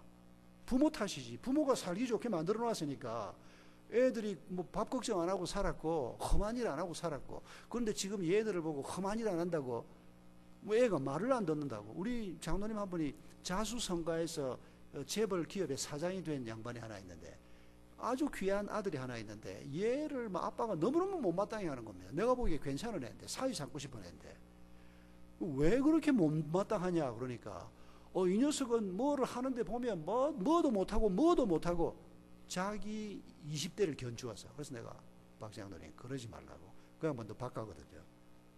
당신이 20대를 생각하고 지금 당신이 성공해가지고 이 동네에서 제일 좋은 집에 살고 있고 당신 아이가 무슨 밥 걱정을 해봤냐. 그렇게 키운 아들이 어떻게 당신이 20대하고 똑같기를 바라냐고. 당신이 틀렸다고요. 제가 그 말 참 잘해줬습니다. 그때부터 이 양반이 좀 생각을 바꾼다는 얘기를 저한테 했습니다. 나 목사님 한 번도 그렇게 생각해 보질 못했다고. 애가 너무 그냥 강단도 없고 이 양반은 시골에서 서울 올라와가지고 막 야간 다니면서 학교 졸업장 따고 취직해가지고 막 밑바닥을 기면서 그냥 회장 비위 맞추고 회장이 신임을 해가지고 비서실장을 시켜주고 그래 지금 재벌 기업의 사장까지 올라간 무서운 사람입니다. 정말 열심히 산 사람입니다. 근데 지금 20대에게 그런 열정 없습니다. 우리 아들만 해도 잘 살고 싶어 하지 않습니다. 왜냐하면 햄버거 하나만 먹어도 행복한데 뭘 잘 살아가지고 내가 뭘 나 우리 아들이 이렇게 얘기하는데 내가 할 말이 없어져 버렸습니다. 애가 그렇게 얘기할 때 내가 참 가치관이 뒤틀려 있구나 하는 걸 애들을 통해서 배우게 됐습니다. 우리 애가 중학생 때 아직도 예수님도 영접도 안 했을 때인데 그 얘기를 하다가 뭐 목사 아버지지만은 그래도 이제 좋은 대학을 가야 안 되겠냐? 좋은 대학을 왜 가야 되는데요? 그래야 취직도 하고 얘기를 하다 보니까 내가 의도한 건 그건 아닌데 말이 하여튼 뭐 그러니까 걔가 하는 말이 그 말인 겁니다. 아빠 뭐 월급 많이 받으면 뭐 얼마나 뭐 할 건데 그때 그 우리 아이가 좋아하는 그 햄버거 집 켄터키 프라이 집 그 메뉴가 있습니다. 같이 가면 꼭 그걸 먹는데 그거 1,800원에 그거 하나에 1,800원이고 콜라 한 잔이 그때 500원인가 할 텐데 그거면 짱입니다. 얘는 막 그것만 먹으면 행복하고 뭘 또 더 먹어 이러던 애입니다. 그런 애한테 잘 먹고 잘 산다는 논리를 가지고는 설득이 안 됩니다. 저도 아이를 통해서 배웠습니다. 이것 가지고는 얘들이 우리처럼 못 먹던 시절을 산 사람이 아니기 때문에 어떤 일에 의미 있을까? 나는 아이가 신학하기를 원했습니다. 계속 기도했는데 지금 우리 아들은 관심 없습니다. 하나님이 부르지 않았다고. 나도 할 말이 없습니다. 하나님이 불러야 하는 거지. 아빠가 부른다고 할 수 있습니까? 그러면서 얘가 사회적 기업을 하겠다는 겁니다. UCLA 경제학과를 나왔는데 사회적 기업을 하겠다는 거예요. 근데 월급 얼마 못 받고 사회적 기업 가서 뭐 선배들한테 배우고 지금 그 일을 열심히 하면서 아빠 목회하는 거나 내가 앞으로 뭐를 할지는 모르지만은 약자들을 위해서 무언가를 앞으로 지금 이렇게 하다가 앞으로 할 건데 그거나 목회나 뭐가 달라요? 다르지 않다는 걸 제가 깨달았습니다. 그래, 하나님이 네 마음을 그렇게 주면 그 길을 걸어가라. 제가 아이들을 통해서 엄청 많이 도전을 받습니다. 부모가 자식들보다 더 똑똑하지 않습니다. 저는 제가 굉장히 똑똑하다고 생각했거든요. 내 나이에 나만큼 공부한 사람도 없고 뭐 나만큼 책 계속 읽는 사람도 없고 근데 아니더라고요. 중학생 아들하고 얘기를 해보면 내가 잘못되어 있다는 걸 느끼게 됩니다. 이 중학생 아이, 내가 참 아끼는 내 아들을 놓고 얘기를 하면서 이 아들의 미래를 놓고 얘기하면서 내가 목사면서도 얼마나 인간적으로 생각을 하는지 그 아이가 오히려 나보다 더 성경적으로 생각하는 걸 제가 보게 되면서 우리 아이들 때문에 제가 궤도 수정을 참 많이 했습니다. 제 아내도 마찬가지입니다. 제 아내도 아이들 때문에 실망도 많이 하고 애들하고 막 다투기도 많이 하고 저보다 더 많이 다투지요. 결국 우리가 꿈꾸는 것은 부모의 욕심으로 이루어지는 다음 세대가 아니고 하나님의 말씀으로 이루어지는 다음 세대. 하나님이 약속하신 이런 믿음의 가문을 세우고 이 가정이 계속해서 세워나가고 이런 가정이 교회에 있으면 교회가 든든히 서지 않습니까? 그러면 하나님 나라 운동이 자연스럽게 펼쳐져 가게 되는 겁니다. 여러분 이 꿈을 우리가 오늘 밤에 다시 한번 마음에 품을 수 있기를 바랍니다. 이런 꿈을 우리 자손들에게 넘겨줄 수 있기를 바랍니다. 제가 목회하고 똑같이 죽기 살기로 기독교 학교 운동을 하는 이유도 여기에 있습니다. 제가 첫 목회지에 나가서 또 제 아이를 키워보면서 도저히 이건 목사 가정에서 아이를 키우는데도 믿음으로 키우는 게 너무 어려운 겁니다. 하루 종일 학교에 가 있지요. 이 우리를 둘러싸고 있는 세속 문화가 너무 거대하니까 제 아내나 제가 막 애를 써도 잘 안 되는 겁니다. 나는 제 아이들이 요만큼이라도 믿음 가지고 자라준 게 너무 감사합니다. 부모는 별로 한 게 없습니다. 그래서 제가 그때부터 한 25년 전부터 기도하기 시작한 게 기독교 학교 운동을 하지 않고는 우리 아이들을 제대로 키울 수 없겠다. 그래서 한 25년 전부터 기도하고 서울 영동교회에 있을 때 우리 당회가 기독교 학교 운동을 하기로 사실은 결정을 했습니다. 그런데 너무 늦어가지고 강남 개발이 이미 끝나고 나니까 강남에서 학교를 할 수가 없는 겁니다. 그러고 있는데 하나님께서 저를 분당으로 내려가도록 명령을 하셨고 분당 가니까 이게 가능하더라고요. 학교 때문에 분당을 간 건 아닌데 분당을 가서 보니까 아직 땅값이 싸고 지금은 분당이 강남 싼 곳하고 거의 똑같은 수준까지 올라가 버렸습니다. 그러니까 개척해서 초기에 분당에 땅 10,000평을 샀습니다. 학교 지으려고. 근데 그것도 소용없었습니다. 우리는 장로님들하고 막 개척 초기에 땅 10,000평이 이게 여러분 한 8에이커 한 8.5에이커쯤 되죠. 큰 땅입니다. 지금도 아무것도 못 짓고 있습니다. 땅을 잘못 산 겁니다.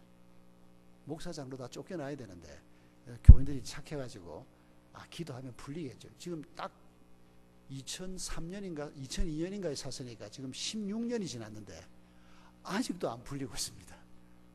그 땅만 생각하면 제가 너무 죄송해서 뭐 제가 산 건 아니고 건축회사 사장 장로님하고 뭐 무슨 그 관계 잘 아는 장로님들을 보내서 나는 한번 가보지도 않고 샀는데 전문가들도 그렇게 눈이 어둡더라고요. 그러나 책임은 제가 져야 되지 않습니까? 그러면 분당 내려가서 또 땅을 살라고. 그런데 하나님께서 기뻐하시지 않는 것 같아서 학교를 인수해보나 뭐 우여곡절 끝에 결국은 대안학교를 시작하기로 했습니다. 그러니까 인가 없는 사립 기독교 학교를 지금 하는데 초등학교하고 유치원 하나는 샘물교에 두고 나왔습니다. 그리고 지금 중고등학교 다시 초등학교하고 유치원을 만들어서 지금 동백에서 학생이 한 500명 됩니다. 우리 학교 입학 요건은 부모가 다 예수 믿어야 합니다. 예수 믿는 부모가 믿음으로 자녀를 키우겠다고 하는 사람을 돕기 위해서 만든 학교이기 때문입니다. 그리고 공부 잘하겠다 그 생각 다 버리라고 제가 얘기합니다. 입학 설명회 할 때 제가 항상 제가 그 부분 담당인데 공부 잘 시키고 싶다. 우리 학교는 그게 목표가 아니고 그리스도의 제자가 되는 게 목표다. 애들이 인격적으로 예수님을 만나면 공부는 하게 돼 있다. 그런데 목표도 없고 예수를 위해서 산다는 신앙도 없는 애들이 공부 그거 어떻게 잘할 수 있겠냐. 부모가 그렇게 푸시하면 안 된다. 말 안 듣습니다. 공부 잘 시켜주겠다고 약속을 해도 애를 보낼까 말까인데 그런 약속도 목사님이 안 하면서 애 보내라 그러냐? 안 옵니다. 애들이. 우리 교회 지금 고등학생 이하의 아이들이 주일마다 한 출석이 한 650명 되는데 우리 교회 200명 들어와 있습니다. 500명 중에서 300명은 다른 교회 아이들입니다. 우리 교회 애들만 다 들어와도 다른 교회 아이들 안 받을 건데 그러니까 교인들도 결단하기가 쉽지가 않습니다. 내 아이를 어떻게 키울 거냐 쉽지가 않습니다. 그런데 꾸준히 설명을 하는 겁니다. 우리 아이들을 가장 행복하게 키우는 것이 그리스도의 제자로 키우는 것이다. 학교가 문제가 아니다. 계속 해마다가 아니고 1년에 여러 번 주일 낮 예배 학교 설명회도 하고 홍보주일도 지키고 후원주일도 지키고 1회 졸업생이 고등학교 1회 졸업생이 이제 대학 4학년이 됐습니다. 만족하고 있습니다. 영성, 인성, 지성이 어릴 때부터 와서 훈련을 받으면서 아이들이 그야말로 특공대원처럼 그 또래 아이들 중에 군계 일학입니다. 이 아이들이 사고방식도 다르고 수능 시험 보러 가는 날 아침에도 1시간 큐티하고 갑니다. 아이들이 그걸 어릴 때부터 계속 했기 때문에 수능 시험 보러 가는 날이라고 해서 뭐 잠 더 자고 큐티 안 한다. 대부분의 우리 아이들이 그날 아침에 30분 이상 전교에서 1등 한 아이는 그날 아침에도 1시간 큐티하고 갔습니다. 그건 뭐 아무것도 아닌 겁니다. 애들이 어릴 때부터 훈련 받으면 자연스럽게 하게 되어 있습니다. 그리고 내가 주를 위해서 산다. 그런데 어느 길이냐? IT냐? 체육선생이냐? 아니면 군인이 되는 거냐? 어떤 애는 검사가 돼서 악을 제거하는 일에 앞장서겠다. 한동대학교 한 아이는 지금 그러고 있습니다. 그러니까 어릴 때부터 하나님의 나라 백성으로 살겠다는 사명을 가지게 하고 그 사명을 위해서 공부하게 하고 그 사명을 위해서 건강관리 잘하게 하고 그리고 너희들이 평생 동역자가 되라. 이런 학교를 지금 열심히 하고 있는데 굉장히 재미있습니다. 교회도 교회지만은 저희는 언제 한번 동백 오시는 걸음 있으면 한번 들러주십시오. 오시면 여러분이 미리 연락 주면 제가 점심 대접을 식사 대접이라도 한번 할 테니까 와서 보면 그냥 학교를 지어놨습니다. 주중에는 학교하고 주일에는 교회에 서고 여러분 하나님께서 우리에게 약속하신 이 엄청난 축복을 우리의 자손들에게 물려주어야 되지 않겠습니까? 이보다 더 중요한 사명이 교회와 부모들에게 어디에 있겠습니까? 우리 오늘 밤에 우리에 대해서 하나님이 이렇게 약속하고 있는 말씀을 나누면서 우리 시간 함께 기도할 때 먼저 우리의 결혼 생활을 위해서 기도하십시다. 또 앞으로 결혼하셔야 될 분들은 앞으로의 결혼을 위해서 기도하십시다. 하나님께서 이런 놀라운 약속을 주신 것을 감사함으로 기도를 시작하십시다. 그리고 회개하십시다.